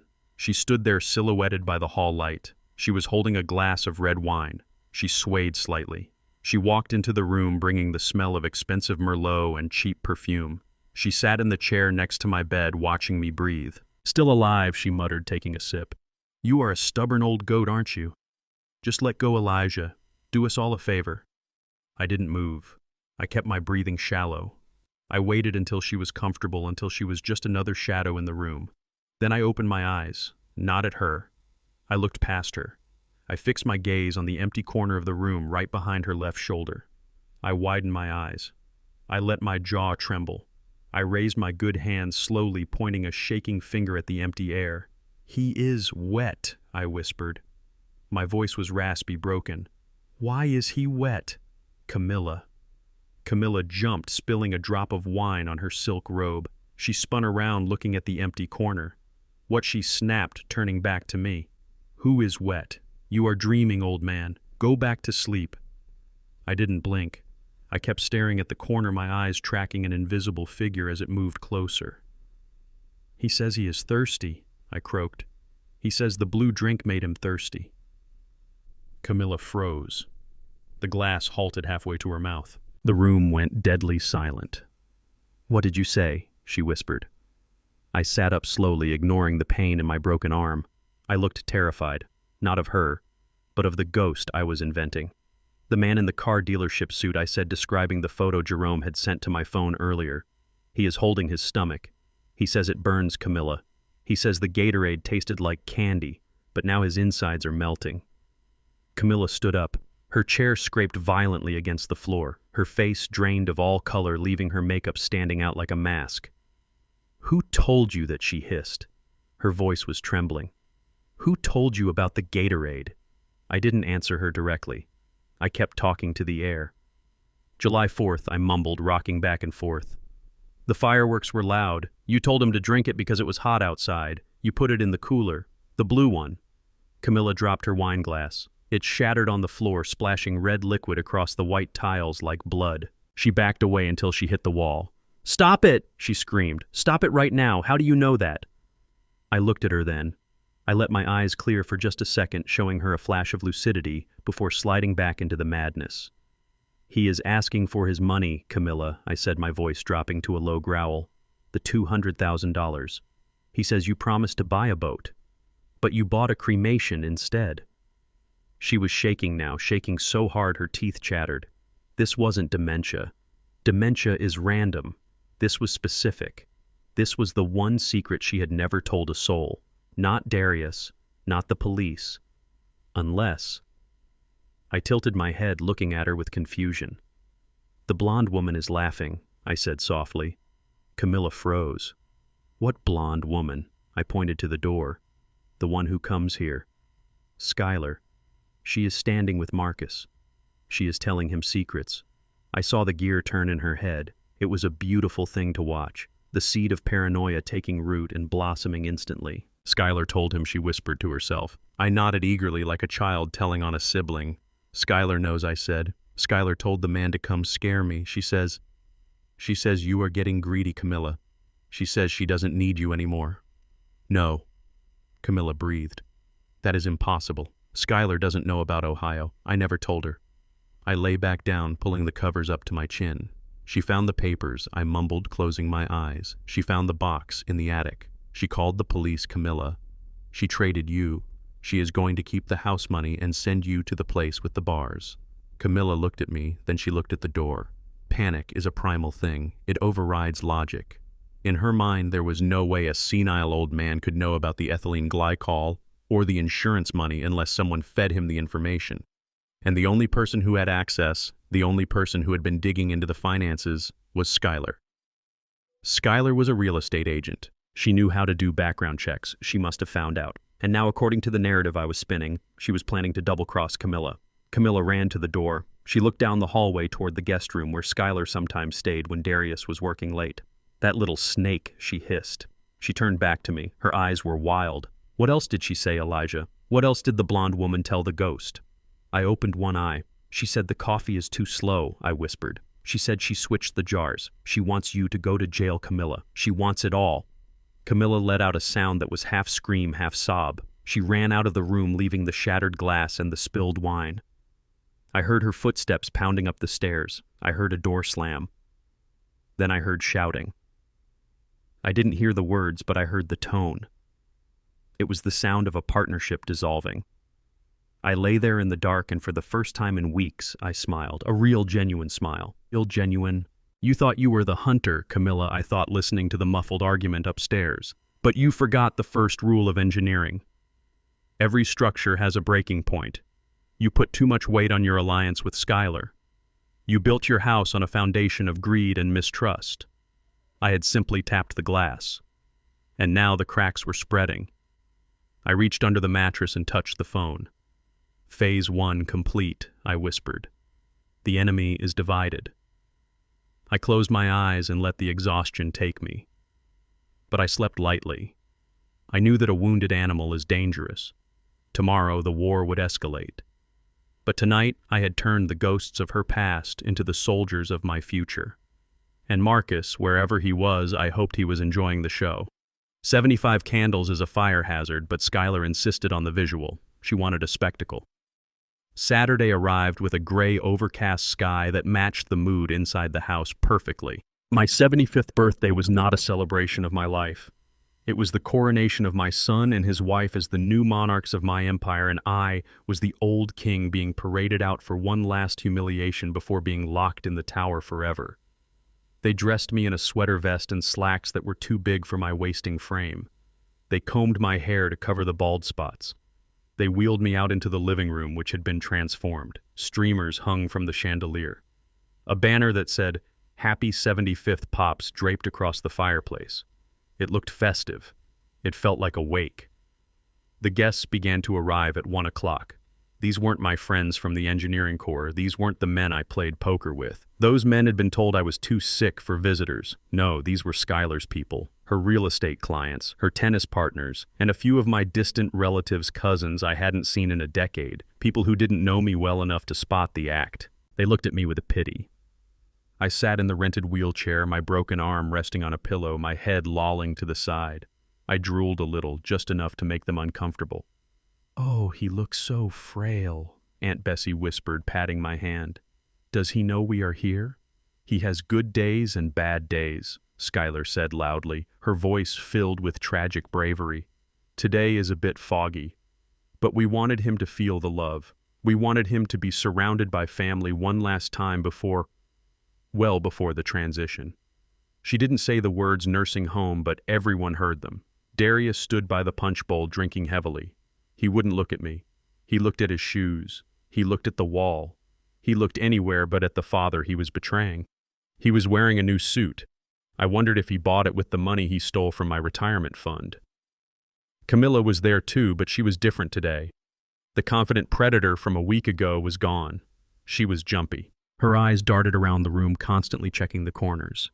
She stayed away from Skylar. Every time Skylar moved near her, Camilla flinched. The ghost story had worked. She was terrified. She believed Skylar was plotting against her and that paranoia was the only thing keeping her from noticing that the trap was actually closing on her. The plan was simple yet elegant. Skylar intended to have me sign the final deed transfer in front of a notary and witnesses disguised as a birthday activity. She would frame it as me signing a thank you note or a memory book, but in reality I would be signing away the title to the house. But they had made a mistake. They hired a nurse for the day to handle my bathroom needs and feeding so they could focus on entertaining. They didn't interview the nurse. They just hired the agency that came up first on Google, an agency that Jerome owned. At 2 o'clock, a large man in blue scrubs walked through the front door. He wore a mask over his nose and mouth, which wasn't unusual in a house with a sick, elderly man. He had thick glasses and walked with a stoop. But I knew that walk. I had seen that walk in the jungles of Vietnam and on construction sites in Detroit. Jerome. He walked over to my wheelchair. "Hello, Mr. Thorne," he said, his voice muffled and changed. "Time for your afternoon vitals." He checked my pulse. His hand was warm and strong. He squeezed my wrist 3 times. "The signal. Everything is in place," he whispered, barely moving his lips. I blinked once. The party reached its crescendo. Skylar tapped a spoon against her champagne glass. The room went quiet. "Thank you all for coming." She began standing in the center of the room, looking radiant and treacherous. "This has been such a hard year for Darius and me. Watching a man as strong as Elijah fade away, it breaks our hearts." She dabbed at a dry eye. "But we promised him we would protect his legacy. We promised him we would keep his affairs in order so he could rest. And today, on his 75th birthday, we are fulfilling that promise." She motioned to the notary, a woman standing in the corner with a clipboard. "We have prepared the final paperwork to place Elijah's assets into a protective trust managed by Darius. It is what he wanted when he was still lucid. And we thought it would be beautiful to have him sign it here, surrounded by the people who love him." A murmur of approval went through the room. They bought it. They thought she was a saint. Skylar walked over to me. She knelt down. The smell of her perfume was suffocating. "Dad," she said, smiling that wolfish smile. "It is time. We are going to sign the papers now, just like we talked about. Remember, to save the house." She placed a folder on the tray table attached to my wheelchair. It was a blue folder. I could see the edge of the deed transfer sticking out. Jerome stepped in. "Excuse me, ma'am," he said, clumsily bumping into the table. "I just need to wipe his hands first. Infection protocol." He pulled a wet wipe from his pocket. In the commotion of him cleaning my hands, he blocked Skylar's view for 2 seconds. It was a magic trick. A sleight of hand we had practiced with blueprints 40 years ago. His left hand wiped my fingers. His right hand slid the blue folder off the tray and into the large pocket of his scrubs, replacing it instantly with an identical blue folder he had hidden under his clipboard. It was done. Skylar didn't see it. She was too busy smiling at the guests playing to the camera. Camilla didn't see it. She was staring at the window looking for ghosts. Darius didn't see it. He was pouring another drink. Jerome stepped back. "All clean," he mumbled. Skylar opened the folder. The document on top looked exactly like the deed. It had the same header, the same font. But the text was very different. She handed me a pen. "Right here, Dad," she said, pointing to the line. "Make an X if you have to, or just a scribble. We just need your mark." The room held its breath. The silence was heavy. I looked at the pen. I looked at my hand. It was shaking. I looked at Darius. He was watching me now. There was tears in his eyes. Darius the first croaked. My voice was weak. "Help me." Skylar stiffened. "He doesn't need help, Elijah. Just sign it." Darius the first repeated louder, "Come here." Darius walked over slowly. He knelt on the other side of the chair. "I am here, Pops," he whispered. "I want you to see this," I said. Skylar glared at me. "Just sign the damn paper," she hissed under her breath so the guests couldn't hear. I gripped the pen. I didn't make an X. I didn't scribble. I planted my elbow on the tray table. I took a deep breath. I channeled every ounce of strength I had left. The engineer woke up. The calculator woke up. The father woke up. I wrote my name. Elijah Marcus Thorne. It was clear. It was bold. It was the signature of a man who builds skyscrapers. Skylar gasped. She looked at the signature. She looked at me. For a second, she was confused. The old man wasn't supposed to be able to write like that. "Good," she said quickly, closing the folder before anyone could see the text. "It is done." She stood up holding the folder like a trophy. "He signed it," she announced, beaming. "The trust is secured." The guests clapped. Aunt Bessie wiped a tear. Skylar handed the folder to the notary. "Notarize this immediately," she ordered, "and file it electronically today. I want it recorded." The notary stamped it. She scanned it with a portable scanner she had brought. Click, sent. The document was now in the county records. It was official. It was legally binding. Skylar let out a breath she had been holding for months. She looked at Camilla. She looked at Darius. She had won. She had the house. She had the money. She had the power. Or so she thought. Jerome moved behind my wheelchair. He unlocked the brakes. Cake, Skylar shouted. Let's cut the cake. She walked to the large cake on the dining table. She picked up a knife. I waited. I watched her preen. I watched her bask in the glory of her victory. Jerome handed me a glass of water. But it wasn't water. It was ginger ale. The bubbles hit my tongue sharp and sweet. I sat up straight. I pulled my broken arm off the pillow. I adjusted my sweater vest. The drool stopped. The shaking stopped. The vacancy in my eyes vanished, replaced by the cold, hard steel of a man who has just sprung a trap. I cleared my throat. It was a loud, deliberate sound. It cut through the chatter of the party. Everyone turned to look. They expected a cough or a groan. Instead, they saw Elijah Thorne sitting upright looking at his daughter-in-law with the intensity of a judge. "Skylar," I said. My voice didn't waver. It didn't rasp. It boomed. It was the voice that had commanded 300 men on a construction site. It was the voice that could be heard over jackhammers. Skylar dropped the cake knife. It clattered onto the china plate. "Dad," she stammered. "What?" I rolled my wheelchair forward one strong push. "The cake looks dry," I said, my voice filling the room. "And the champagne is cheap. But I suppose you had to save money since you just spent $500,000 of my retirement fund." The room went deadly silent. You could hear a pin drop. You could hear Skylar's heart stopping. "Excuse me," Aunt Bessie asked, confused. "What did he say?" "He is having an episode," Skylar screamed, her face turning red. "Darius, get him out of here. He is delusional. Nurse, take him to his room." Jerome stepped forward. He pulled down his mask. He took off his thick glasses. He wasn't the hired help anymore. He was Jerome Vance, private investigator and decorated veteran. "I am not a nurse, ma'am," Jerome said, his voice gravelly and tough. "And he isn't going anywhere." Skylar looked from me to Jerome. Her eyes widened. The realization hit her like a freight train. "The signature," she whispered. "What did you sign?" I smiled. It wasn't a nice smile. It was the smile of the wolf that the grandmother warned you about. "I signed a confession of judgment," Skylar, I said, calm and cool, "and a transfer of guardianship." I pointed to the notary, who was looking at her scanner in horror. "Read it," I commanded. "Read the document you just filed with the county clerk." The notary scrolled through her tablet. Her hands were shaking. It says, "This is an affidavit acknowledging the theft of $500,000 by Skylar and Darius Thorne."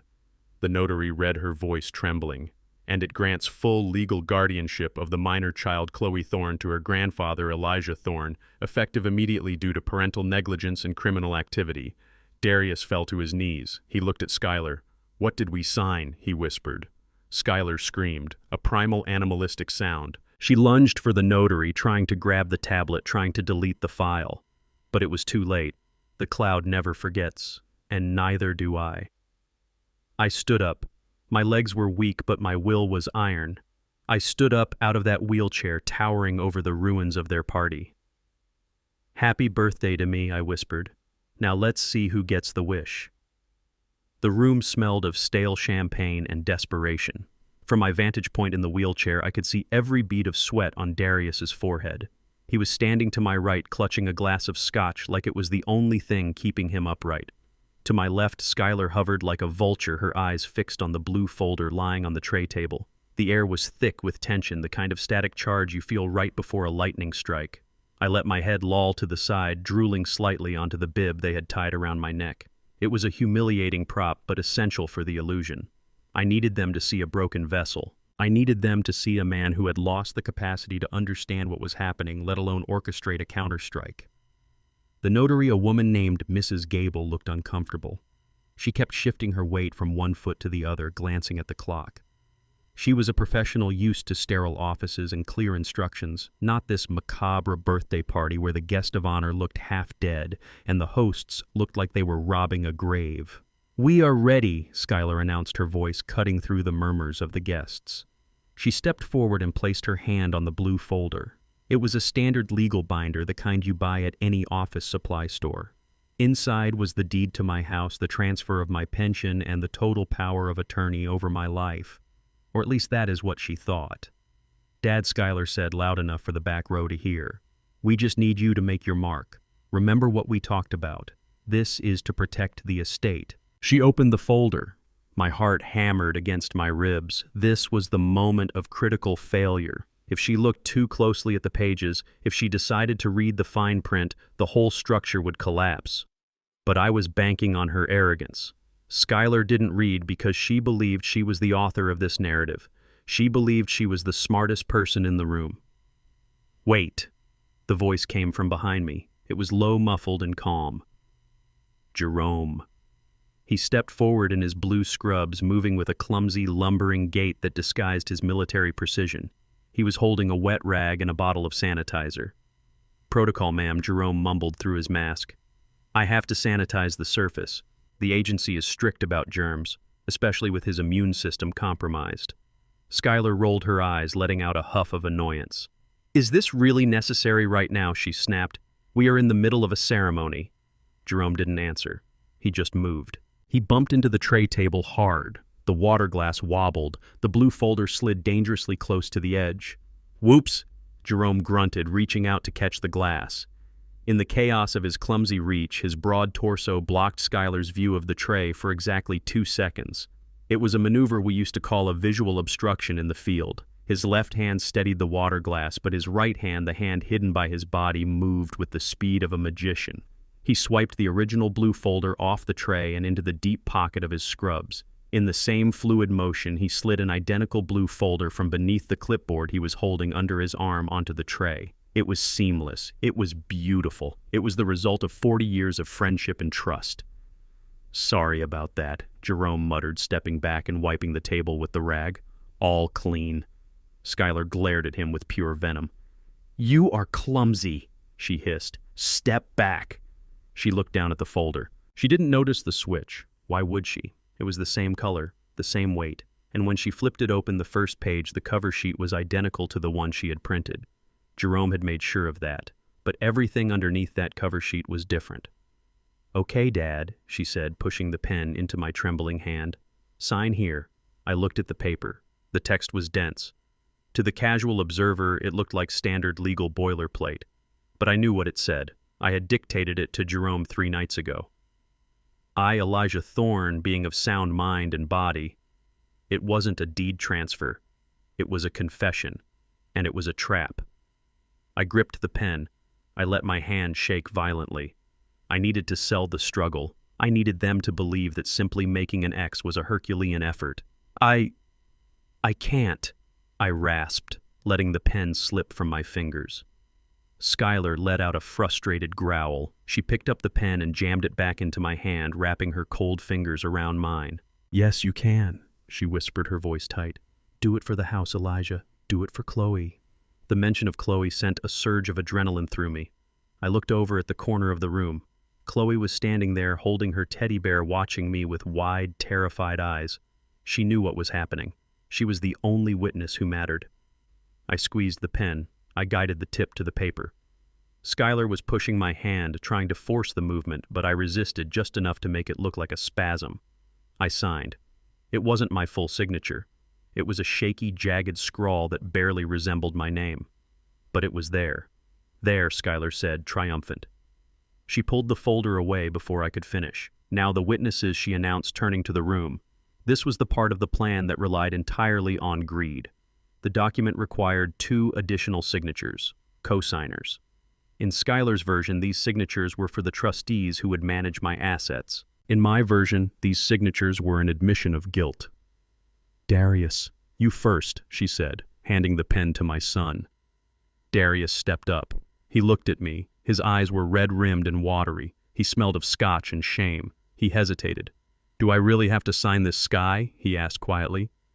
"Can't we just assume control without the paper?" "Sign it," Darius, Skylar snapped. "It is for the bank. Do you want the loan or not?" Darius looked at the folder. He didn't read the text. He was too drunk and too guilty to focus on the words. He just wanted it to be over. He bent down and scribbled his name on the line marked "Party of the First Part." He didn't know that legally, party of the first part in this specific document was defined as the debtor acknowledging fraudulent conversion of funds. Good, Skylar said, taking the pen from him. She signed next. She signed with a flourish, a big looping signature that took up 2 lines. She was proud of it. She was signing her name to a $3 million property. She was signing her victory. She handed the folder to the notary. "Notarize it," she commanded, "and upload it immediately. I want the digital receipt before the cake is cut." Mrs. Gable. The notary took the folder. She adjusted her glasses.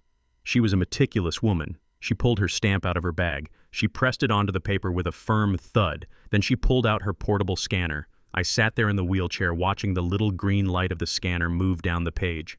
It was a mesmerizing sight. That light was digitizing their doom. Once that file hit the county server, it was immutable.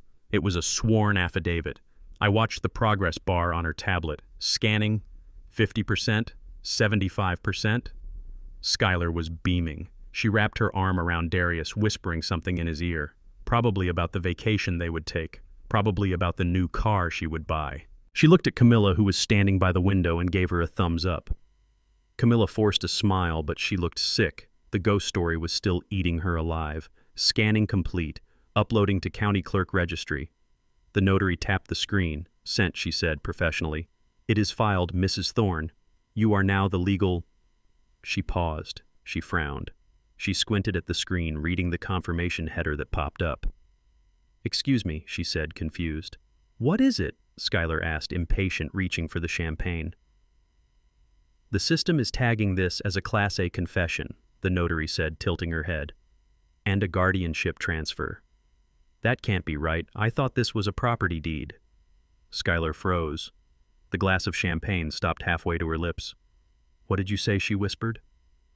The notary scrolled down on her tablet. Her face went pale. She looked at Skylar, then she looked at Darius, and finally she looked at me. "Mrs.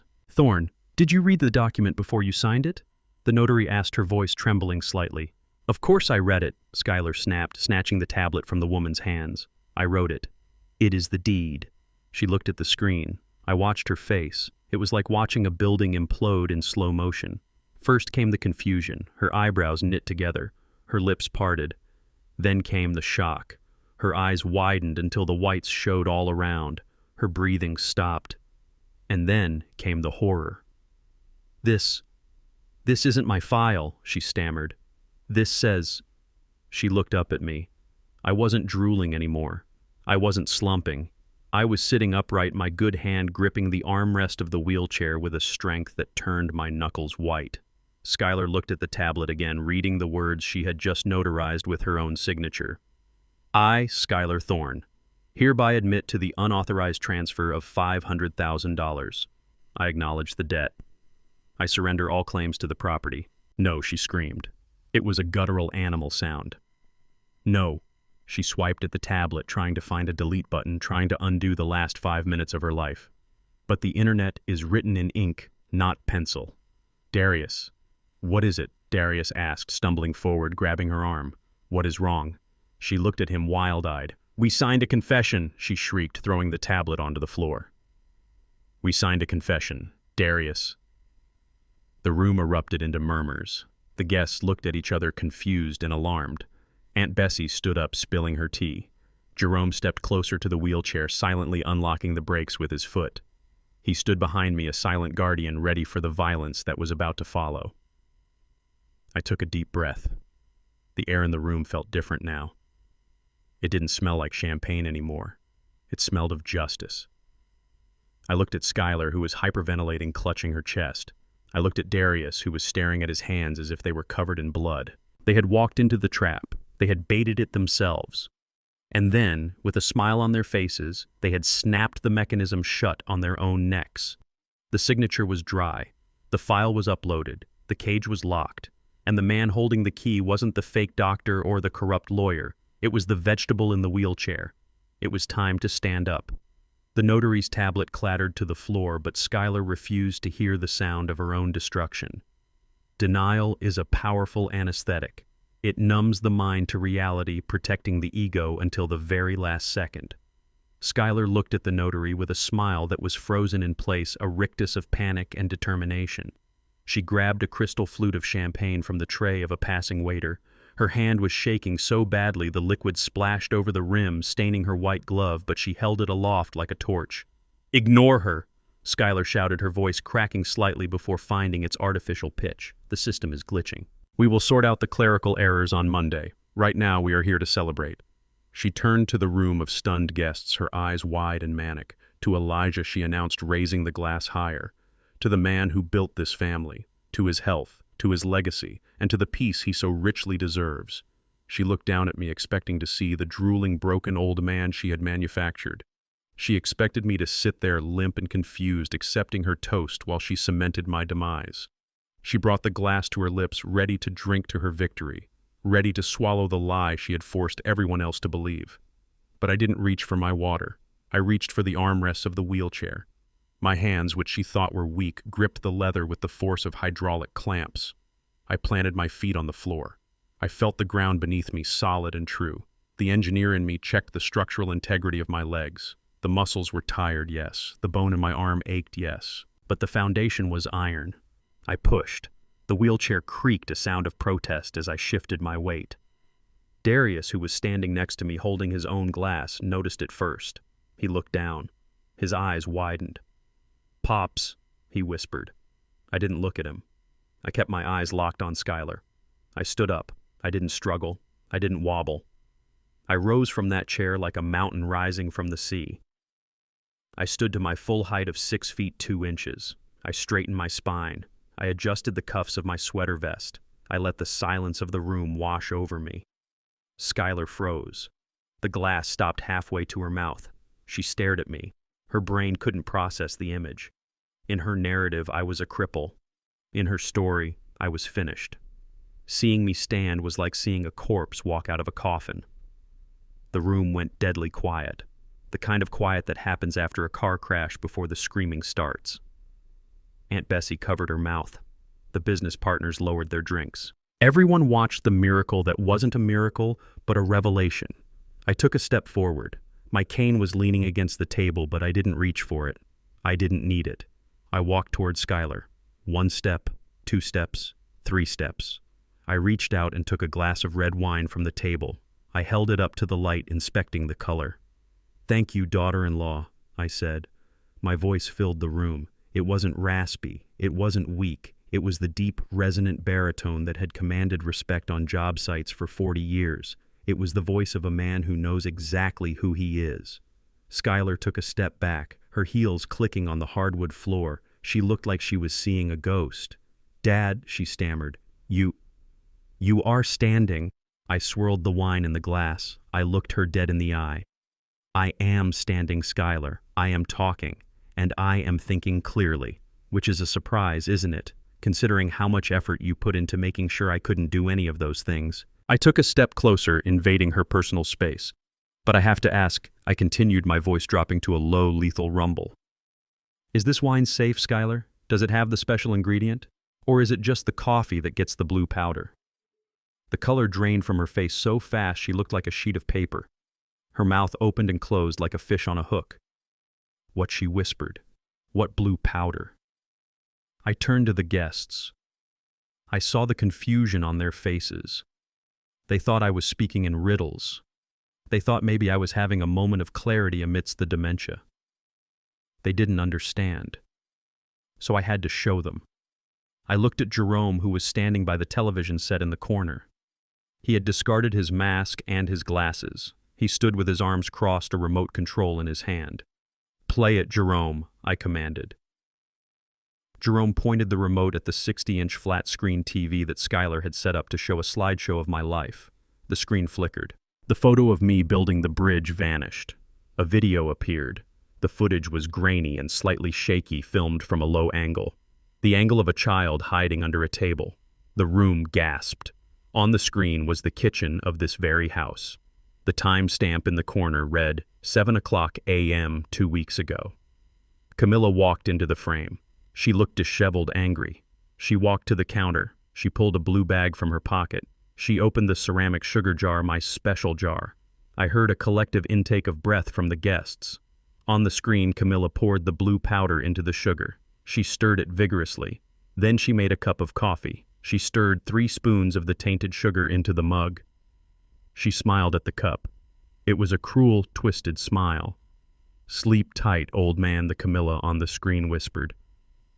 In the living room, the real Camilla let out a shriek.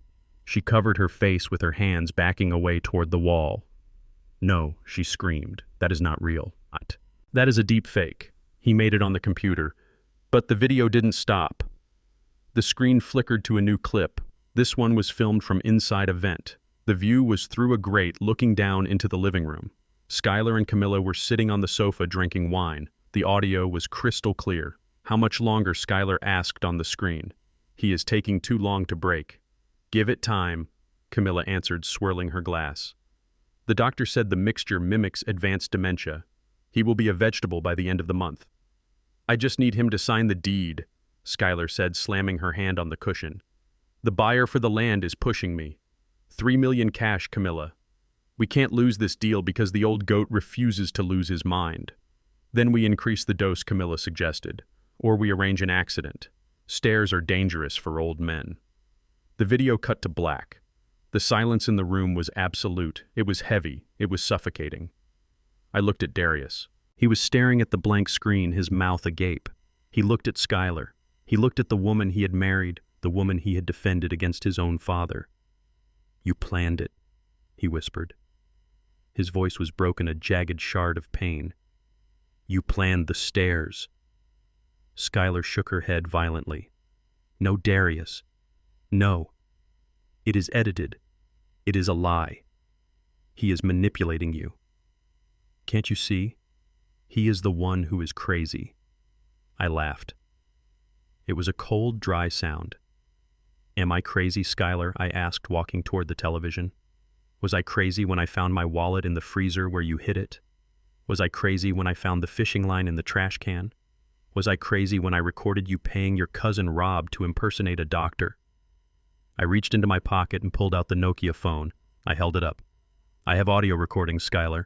I have the financial records from the bank proving you stole $500,000. And now, thanks to your greed, I have a notarized confession signed by you and filed with the county."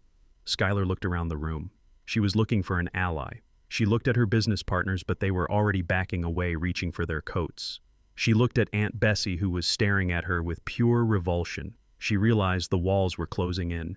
She realized the narrative had flipped. She wasn't the hero saving the estate. She was the villain caught in the spotlight. She turned to Darius, grabbing his lapels. "Darius, listen to me," she pleaded, her voice rising to a hysterical pitch. "I did it for us. We were drowning in debt, Darius. Your gambling debts, my business loans. We were going to lose everything. The house was the only way out. I was trying to save our future." Darius pulled her hands off his suit. He pushed her away, not violently, but with a finality that was more devastating than a blow. "You poisoned him," Darius said, tears streaming down his face. "You tried to kill my father." He looked at me. He saw the cast on my arm. He saw the weight I had lost. He saw the man who had raised him standing tall despite the torture he had endured. "Pops," Darius sobbed, dropping to his knees. "Oh God, Pops. I didn't know. I swear I didn't know about the poison." I looked down at my son. I saw the weakness in him. I saw the fear, but I also saw the horror. He was a fool, yes. He was a coward, yes. But he wasn't a killer. "I know you didn't know about the poison, son," I said softly. "But you knew about the money. You knew about the lies. You let her lead you by the nose because it was easier than standing up like a man." Skylar, seeing her hold on Darius evaporate, turned her rage on me. "You ruined everything," she screamed, lunging at me. Her face was twisted into a mask of pure hate. Her perfectly sprayed hair was coming loose. She looked like a banshee. "You selfish old man," she yelled, clawing at the air. "Why couldn't you just die? Why did you have to cling to this house? It is just wood and brick. It is dead, just like you should be." She rushed forward, her hands reaching for my throat. I didn't move. I didn't flinch. Jerome stepped in. He moved with the speed of a striking cobra. He caught Skylar by the wrists before she could touch me. He twisted her arms behind her back in a smooth professional motion. "That is enough," Jerome growled, holding her fast. "Let me go," Skylar shrieked, kicking and thrashing. "You can't touch me. I will sue you. I will sue all of you." I walked up to her. I stood inches from her face. I looked into her wild eyes and I saw the fear behind the rage. "You can sue all you want, Skylar," I said, calm and quiet. "But it is hard to find a lawyer when you are broke. And you are broke. The confession you just signed admits to the debt. The bank freezes your assets in the morning. And the police. I look toward the front door. I think they are here for the rest of the party. Sirens wailed in the distance, getting louder. Blue and red lights began to flash through the front window, painting the walls in the colors of judgment. Camilla, who had been huddled in the corner, tried to run toward the kitchen door. I wouldn't go that way. Camilla, I called out without turning around. The back door is locked, and Jerome's team is waiting in the yard. Camilla collapsed onto the floor, sobbing into her hands. I looked back at the guests. They were silent, watching the tragedy unfold. The party is over, I announced. Please go home and take your cake with you. It leaves a bad taste in my mouth. As the guests shuffled out, heads bowed, whispering to each other, I looked at the wreckage of my family. My son on his knees weeping, my wife cowering in the corner, my daughter-in-law pinned by my best friend. It was a mess. It was a disaster. But for the first time in months, the air in the house felt clean. The poison was exposed. The rot was cut out. I walked over to the corner where Chloe was standing. She had put her teddy bear down. She was looking at me with awe. I knelt down, my bad knee protesting, but I ignored it. I looked her in the eye. "Did you get it on video, Grandpa?" she whispered. I tapped the side of my head. "We got it all, Agent Chloe. We got it all." The blue and red lights from the police cruisers pulsed through the front bay window, turning the birthday streamers into flickering ribbons of blood and bruised skin. The party was over, but the reckoning had just begun. Skylar was breathing hard, her chest heaving beneath her silk blouse. Jerome held her wrists firmly, but not cruelly. He was a professional, and he knew that a trapped animal is most dangerous right before the cage door locks. Skylar looked at the laptop connected to the television screen. The video of Camilla poisoning my coffee was paused on a freeze frame of her wicked smile. To Skylar, that laptop wasn't just a computer, it was the smoking gun. It was the end of her career, her reputation, and her freedom. In a burst of hysterical strength, she twisted her body violently. She wasn't trying to hit Jerome. She was trying to get to the table. She lunged, screaming a high-pitched sound of pure panic, reaching for the HDMI cable, reaching for the device, as if destroying the screen would destroy the truth. "Delete it," she shrieked, her fingernails clawing at the air inches from the keyboard. "Delete it, you old fraud. You can't show this. It is illegal surveillance. It is inadmissible." Jerome didn't budge. He simply shifted his weight, blocking her path with his broad shoulders. He looked at me, waiting for the order. "Let her go, Jerome," I said, my voice cutting through her screams. Jerome released her.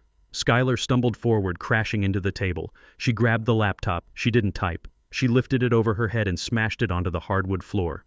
Plastic shattered. Keys flew across the room like shrapnel. She stomped on it, grinding her expensive heel into the motherboard, screaming with every impact. There she panted, looking up at me wild-eyed and triumphant.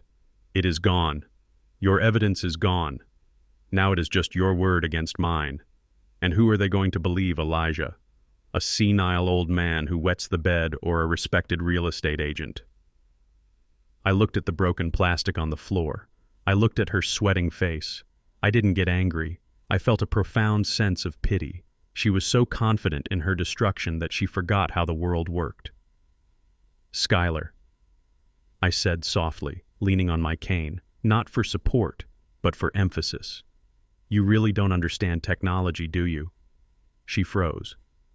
"That video isn't on the laptop," I explained. "It is in the cloud. It was uploaded to 3 secure servers the moment Chloe recorded it. It was emailed to the district attorney 10 minutes ago, and it was sent to every member of the licensing board for the State Real Estate Commission." Her mouth opened, but no sound came out.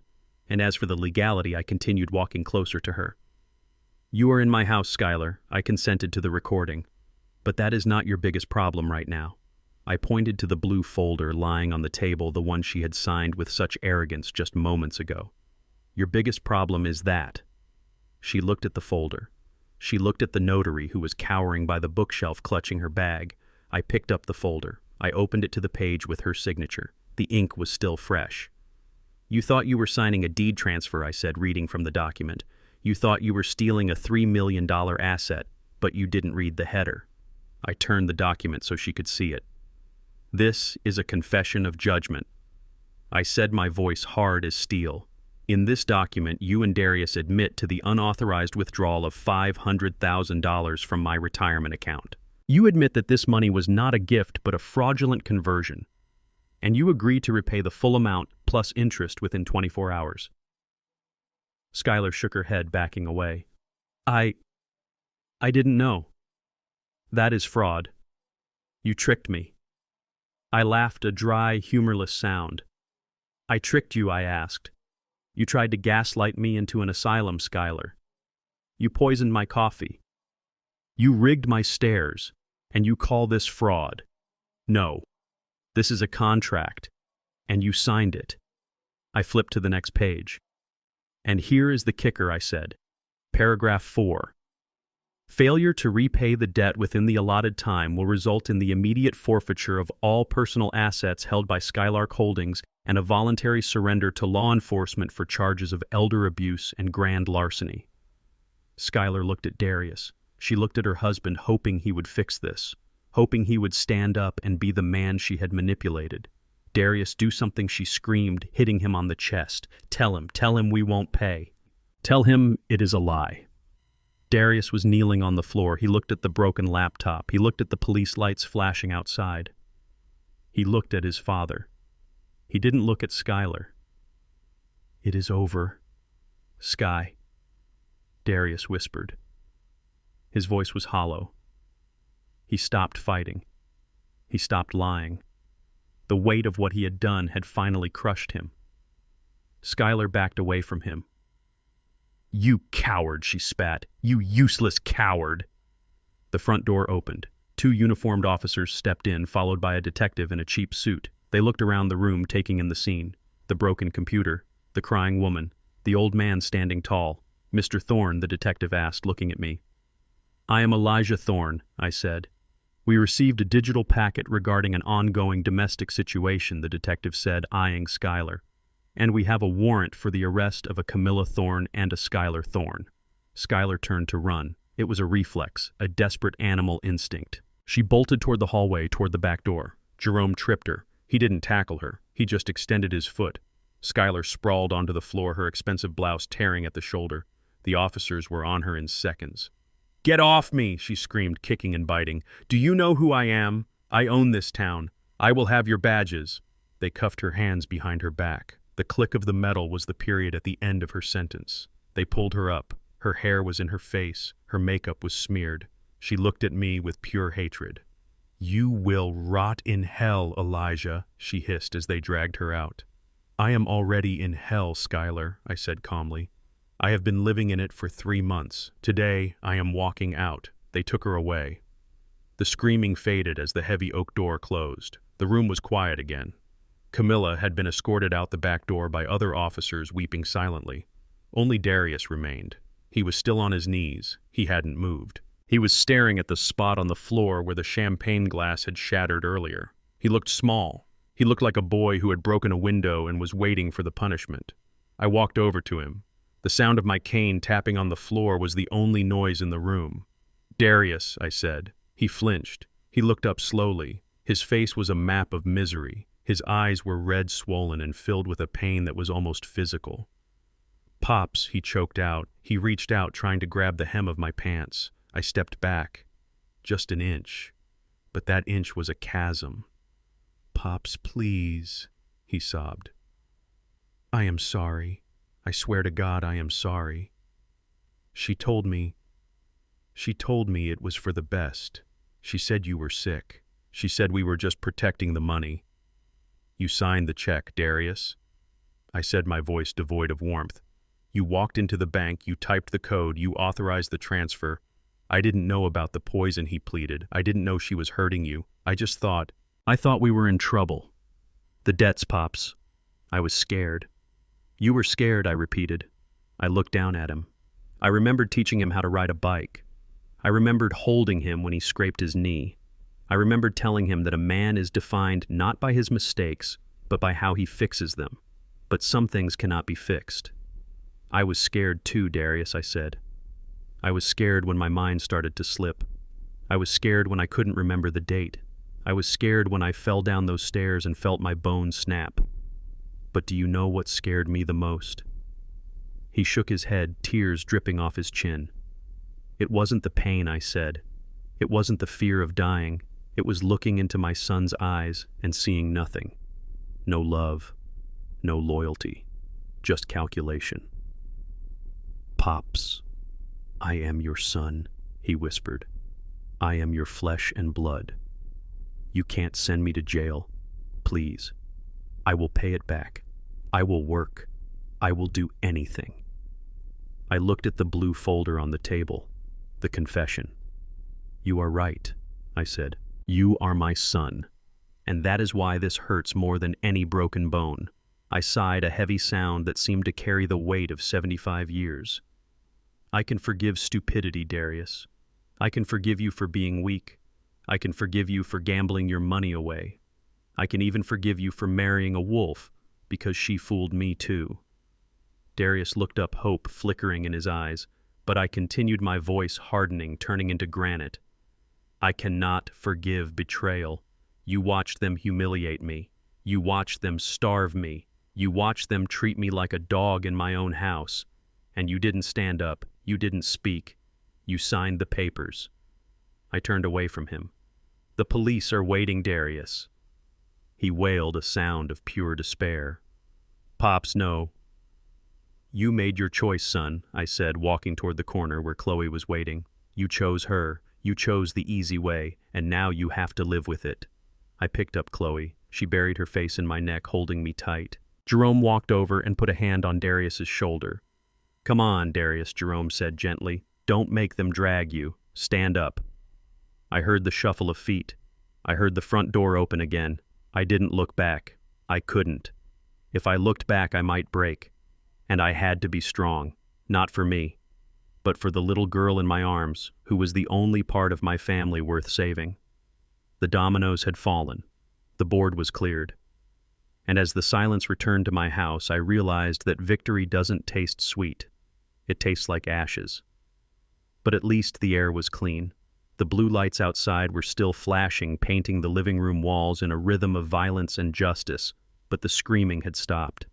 Skylar had been dragged out, kicking and spitting her career, and her arrogance shattered on the floor like the laptop she destroyed. Darius had walked out quietly, a broken man, his head hung low in a shame that would likely outlive him. The house was quieter now, but it wasn't empty. Camilla was still there. She sat on the tufted velvet ottoman in the corner. She wasn't crying anymore. She had switched tactics. She was dabbing her eyes with a tissue, looking up at the remaining police officers with the wide, trembling eyes of a survivor. She was playing the role of the victim, the coerced wife, the woman who had been bullied by her stepdaughter and husband into staying silent. "Officer," she whimpered as a detective walked past. "Please, you have to understand. I was terrified of Skylar. She threatened me. She said if I didn't help with the coffee, she would hurt Elijah. I only did what I had to do to survive." The detective stopped. He was an older man with gray hair and eyes that had seen too many lies to be charmed by a performance. He looked down at her. He didn't speak. He just stared. Camilla mistook his silence for sympathy. She stood up, smoothing her skirt, trying to regain her composure. "I can pack a bag," she said quickly. "I will go to a hotel. I will stay available for questioning, of course. I just want to leave this house. It has so many bad memories." She took a step toward the stairs. "Sit down, Mrs. Thorne," the detective said. His voice was flat. Camilla froze. She turned around, giving him a confused smile. "Excuse me," she asked. "I am not under arrest, officer. My husband, Elijah, he knows I was a victim here."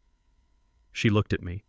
She tried to catch my eye, tried to summon the connection we had pretended to have for 6 months. "Tell him, Elijah," she pleaded, her voice trembling. "Tell him how I took care of you. Tell him I loved you." I looked at her. I looked at the woman I had shared a bed with, the woman I had trusted with my life, and I felt a coldness in my chest that was absolute. Jerome stepped out from the kitchen. He was holding a thick manila envelope. He walked over to the detective and handed it to him. "This is the file from Ohio," Jerome said, "and the addendum from Pennsylvania." Camilla went still. It wasn't the stillness of calm. It was the stillness of a deer hearing the twig snap before the bullet strikes. "What Ohio?" she whispered. "I haven't been to Ohio in years." The detective opened the file. He pulled out a photograph. He held it up. "Do you know this man, ma'am?" the detective asked. Camilla stared at the photo. Her face, which had been flushed with fake tears, turned the color of ash. I don't know him." she stammered. That is funny, the detective said, looking at the back of the photo, because his death certificate lists his wife as Camilla Vance. That was your name before you changed it to Thorne, right? Camilla didn't answer. She started to back away, looking for an exit, looking for a window, looking for anything. His name was Marcus Vance, the detective continued reading from the file. He died 7 years ago in Columbus. Kidney failure, sudden onset. He was 42 years old, a healthy man who suddenly forgot how to filter toxins. He was sick, Camilla shouted, her voice cracking. He had a condition. It was tragic. Tragic indeed, the detective said, flipping the page, especially since he was cremated 24 hours after death. No autopsy. And his life insurance policy of $200,000 was paid out to you 3 weeks later. That proves nothing, Camilla hissed. People die. It happens. True, the detective agreed. People die. But then there was David. He pulled out another photo. David Miller. Pittsburgh. 5 years ago. He was older. 55. He owned a hardware store. He died of, let me check. Yes. Kidney failure. Complications from a sudden flu. Also cremated. Also insured. This time for $300,000. Camilla hit the wall. There was nowhere left to go. The corner she had backed herself into was made of concrete and facts. Jerome walked over to her. He loomed over her, his face hard. We found the pattern, Camilla. Jerome said. You like the sweet stuff, don't you? Ethylene glycol, antifreeze. You mix it with Gatorade, you mix it with soda, or in Elijah's case, you mix it with raw sugar and mask the taste with strong coffee. No! She screamed, shaking her head violently. No! It was just sedatives. Skylar told me to use sedatives, to make him confused, to get the house. I didn't want to kill him. The detective stepped in close. He pulled a pair of handcuffs from his belt. The sound of the metal ratchet was loud in the silent room. We tested the residue in the sugar jar, Mrs. Thorne, the detective said. The lab rush order just came back. It wasn't just Valium. There were traces of oxalate crystals, the kind that form when antifreeze breaks down in the system. You weren't just making him sleepy. You were slowly shutting down his organs. He grabbed her wrist. He spun her around. Camilla Vance Thorne, you are under arrest for the murders of Marcus Vance and David Miller and the attempted murder of Elijah Thorne. She didn't fight. She didn't scream like Skylar. When the cuffs clicked shut, she just slumped. The air went out of her. The performance ended. The grieving widow, the devoted wife, the victim, they all vanished. And what was left was something terrifying. She looked up at me. Her eyes were dead. There was no emotion in them, no fear, no regret, just a cold, flat emptiness. A shark looking at a meal that got away. You were taking too long, she said quietly. Her voice was steady. Marcus went fast. David went fast. But you stubborn old man, you wouldn't drink enough. You kept spilling it. I walked over to her, leaning on my cane. I looked at the woman who had slept beside me for months, planning my funeral while I dreamed. I didn't spill it, Camilla, I said softly. I poured it into the plant. She blinked. The plant, she repeated. The snake plant by the bed, I said. You should have checked the soil. It died 3 days ago, turned brown and withered. That was you, Camilla. That was your love. She let out a short, sharp laugh, a sound devoid of humor. I should have just used the stairs, she muttered. I should have pushed you instead of using the line. Why, I asked. It wasn't a question of method, it was a question of soul. Why did you do it? I gave you everything. I gave you a home. I gave you kindness. She looked at me with genuine confusion, as if I were speaking a foreign language. You were boring Elijah, she said simply. You and your bridges, you and your stories about the war. You were just a wallet with a pulse, and I was tired of waiting for the pulse to stop. The detective pulled her arm. Let's go. She started to walk, then she stopped. She looked at Chloe, who was standing by the kitchen door, holding my hand. You, she whispered, looking at the little girl. The little spy. I stepped in front of Chloe, shielding her from the gaze of the monster. Don't look at her, I growled. You don't get to look at her. Camilla sneered. She should be careful, Grandpa. Girls who see too much tend to have accidents. Jerome stepped forward, his fists clenched, but the detective shoved Camilla toward the door. Move it, he barked. They dragged her out. She didn't struggle. She walked with her head high, preserving her dignity even as she lost her freedom. I watched her go. I watched the woman I thought I loved disappear into the back of a police cruiser. I felt a heavy weight settle in my stomach. It wasn't heartbreak. Heartbreak implies loss. This was nausea. It was the sickness of realizing you have been sleeping with a viper. Jerome walked over to me. He put a hand on my shoulder. "She is gone, Pops," he said. "For good. Pennsylvania has the death penalty. Ohio has life without parole. She is never seeing the sun again." I nodded slowly. I looked at my broken arm. I looked at the spot on the stairs where I had fallen. I realized how close I had come. If Chloe hadn't been under the bed, if I had drunk that coffee one more time, I would be just another file in a cabinet, another old man who died of natural causes, another payout. I sat down on the sofa. My legs suddenly felt weak. The adrenaline was fading, leaving behind the exhaustion of survival. Chloe climbed up next to me. She didn't say anything. She just leaned her head on my shoulder. I wrapped my good arm around her. I held her tight.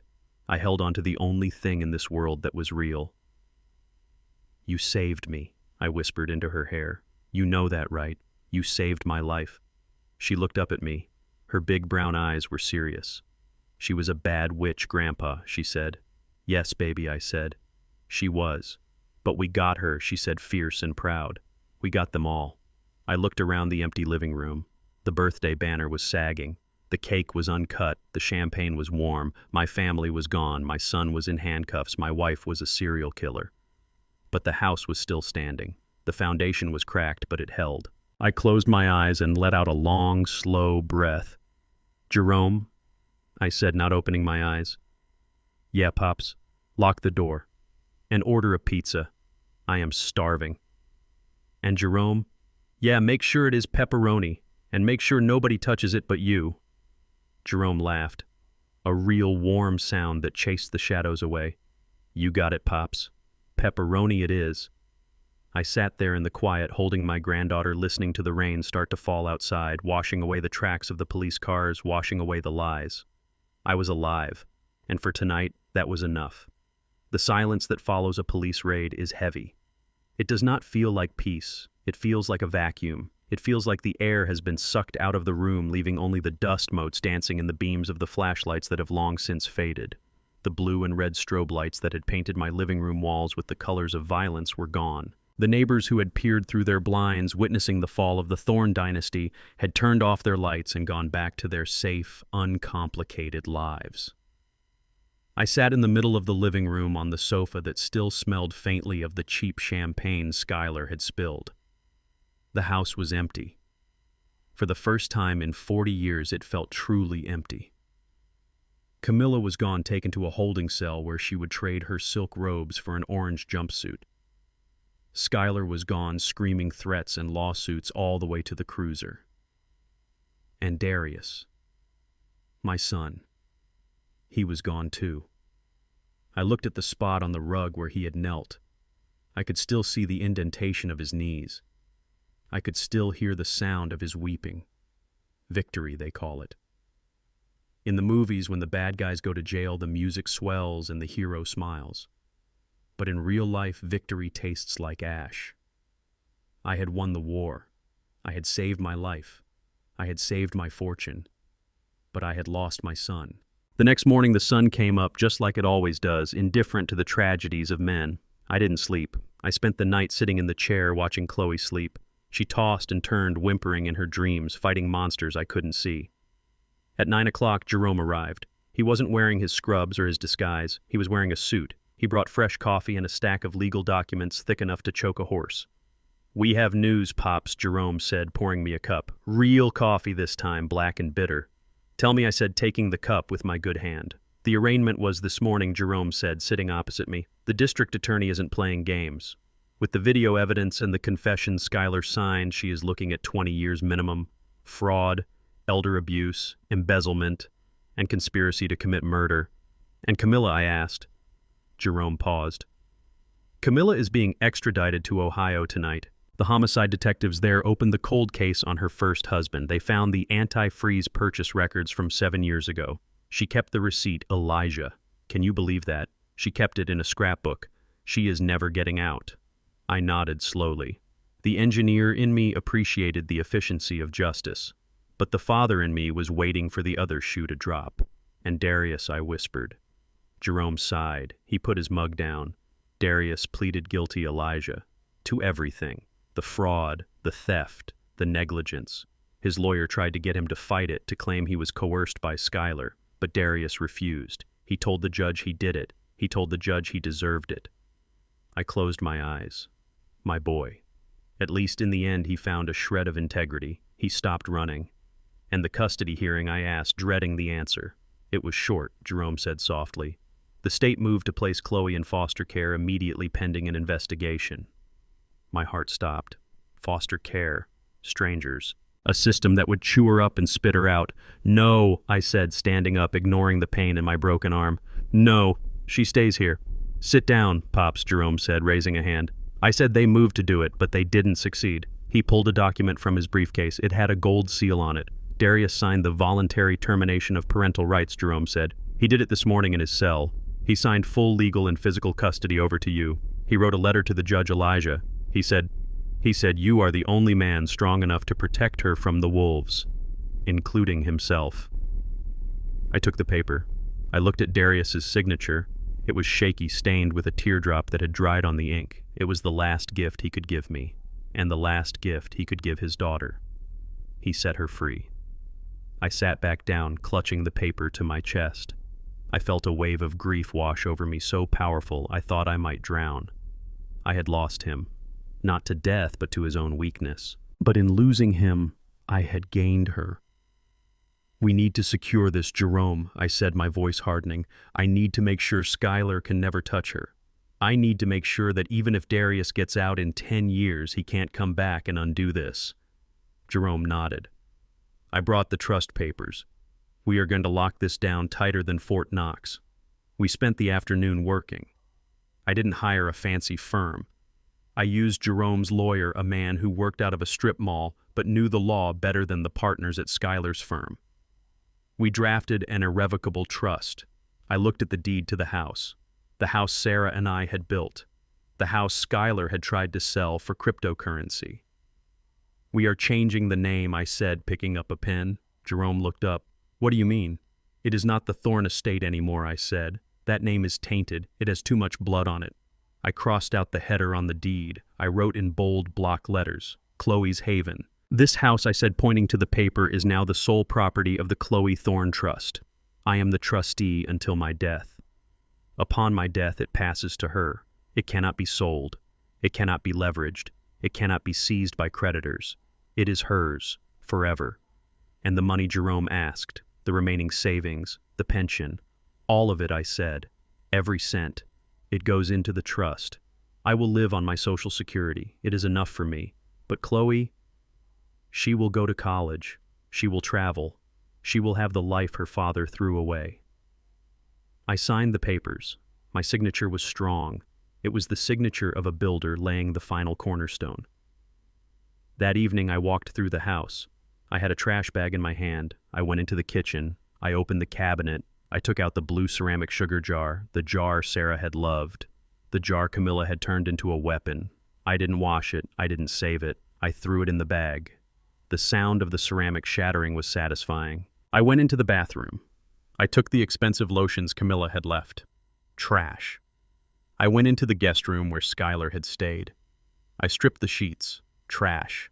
I was purging the infection. I was scrubbing the walls of my life. I walked into the sunroom. The snake plant, the one I had poured the poisoned coffee into, was brown and withered in the corner. It had died so I could live.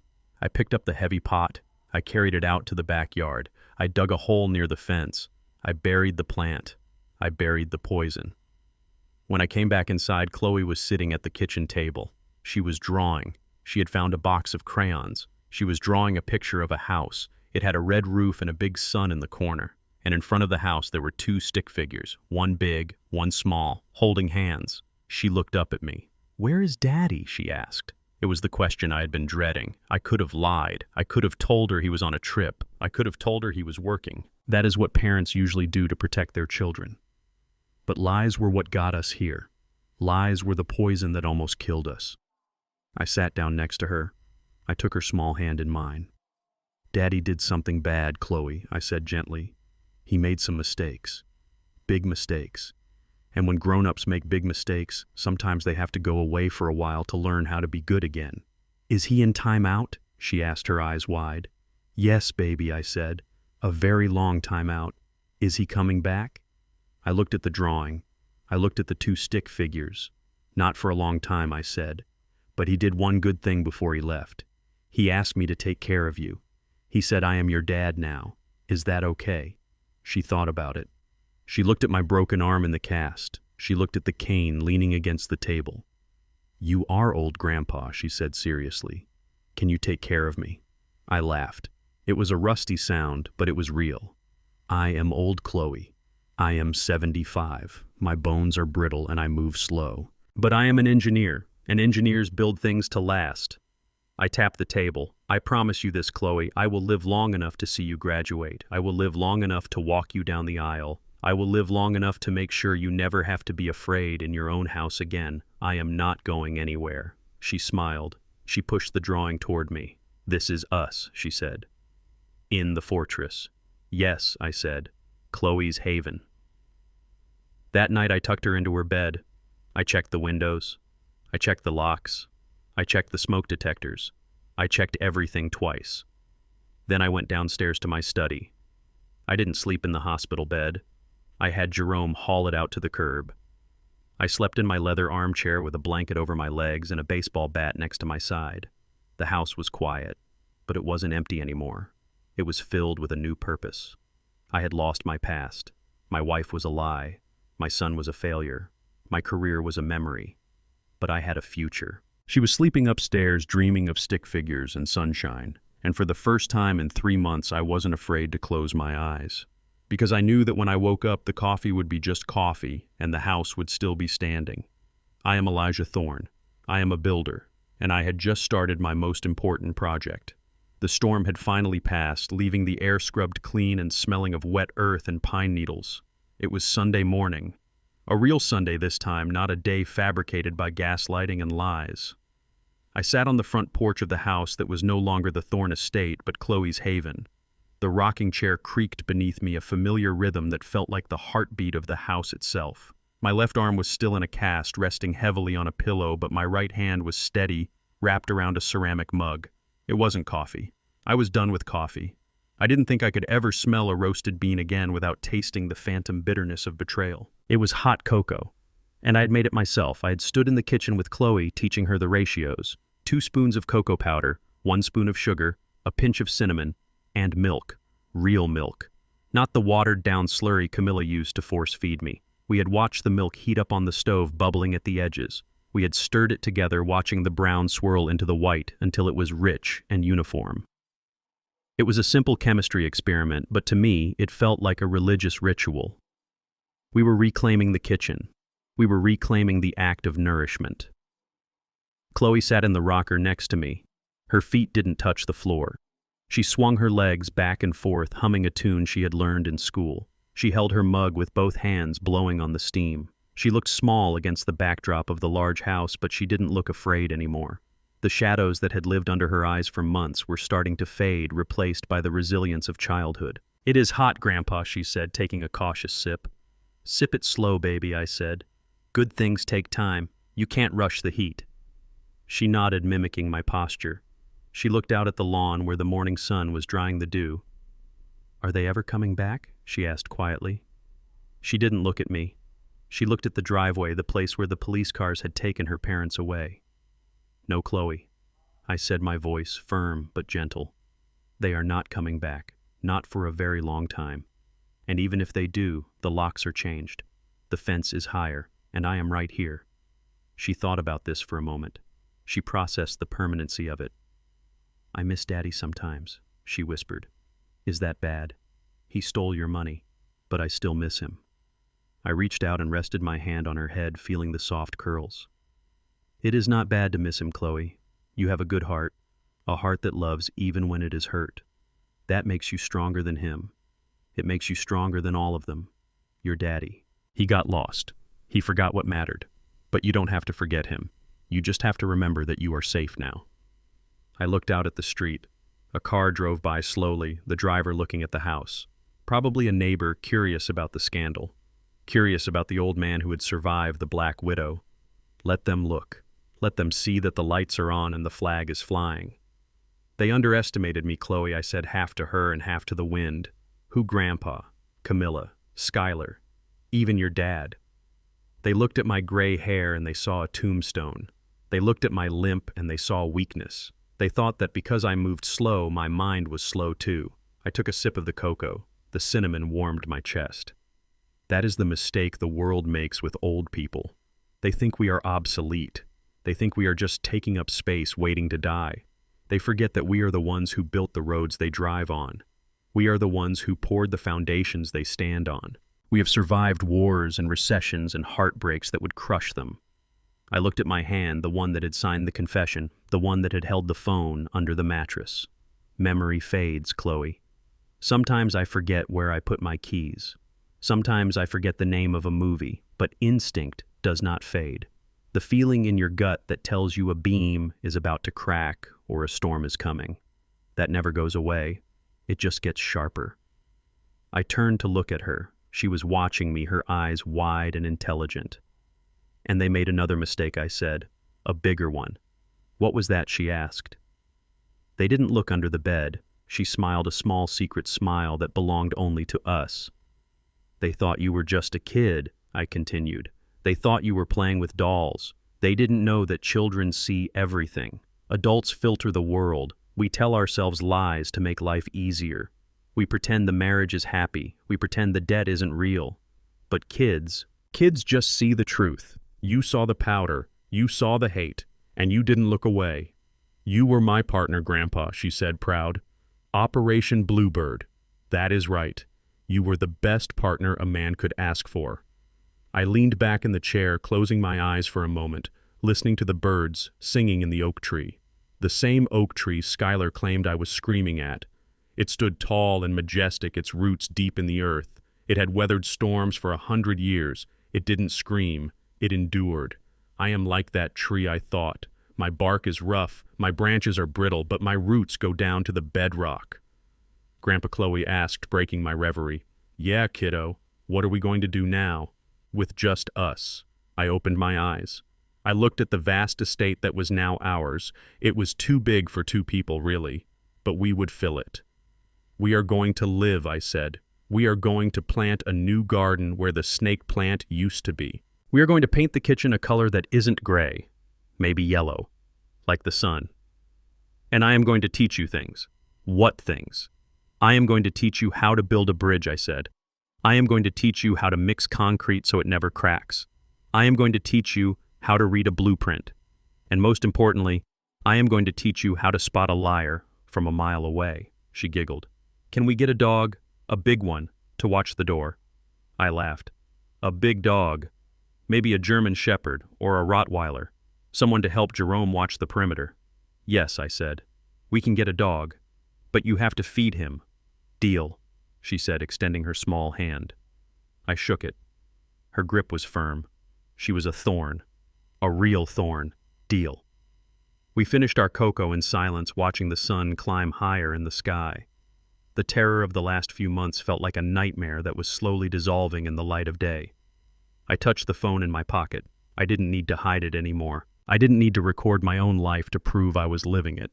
I looked at Chloe one last time. She was the legacy, not the money, not the house, not the awards on the wall. This little girl who had crawled through the dark to bring me a lifeline was the only thing I was leaving behind that mattered. Skylar wanted to invest in cryptocurrency. She wanted magic money. She didn't understand that the only investment that yields a guaranteed return is love. She tried to bankrupt me, but she ended up making me the richest man in the world. I am Elijah Thorne. I am 75 years old. I have a broken arm and a broken heart, but my spirit is iron. And as I sit here on this porch with my granddaughter, I know one thing for certain. The wolves came, they huffed and they puffed, but they couldn't blow this house down, because the man inside wasn't sleeping. He was just waiting for the right moment to open the door. Trust is a fragile vessel. Once broken, it can never be truly repaired, only replaced. My son and his wife mistook my silence for senility and my kindness for weakness. They forgot that the man who built the foundation of their lives knows exactly where the structural weaknesses lie. Greed blinds the young to the wisdom of the old. In the end, family isn't defined by blood, but by loyalty. While my own son plotted my demise, my granddaughter saved my life. Use your eyes to see the truth, not your heart to excuse the betrayal.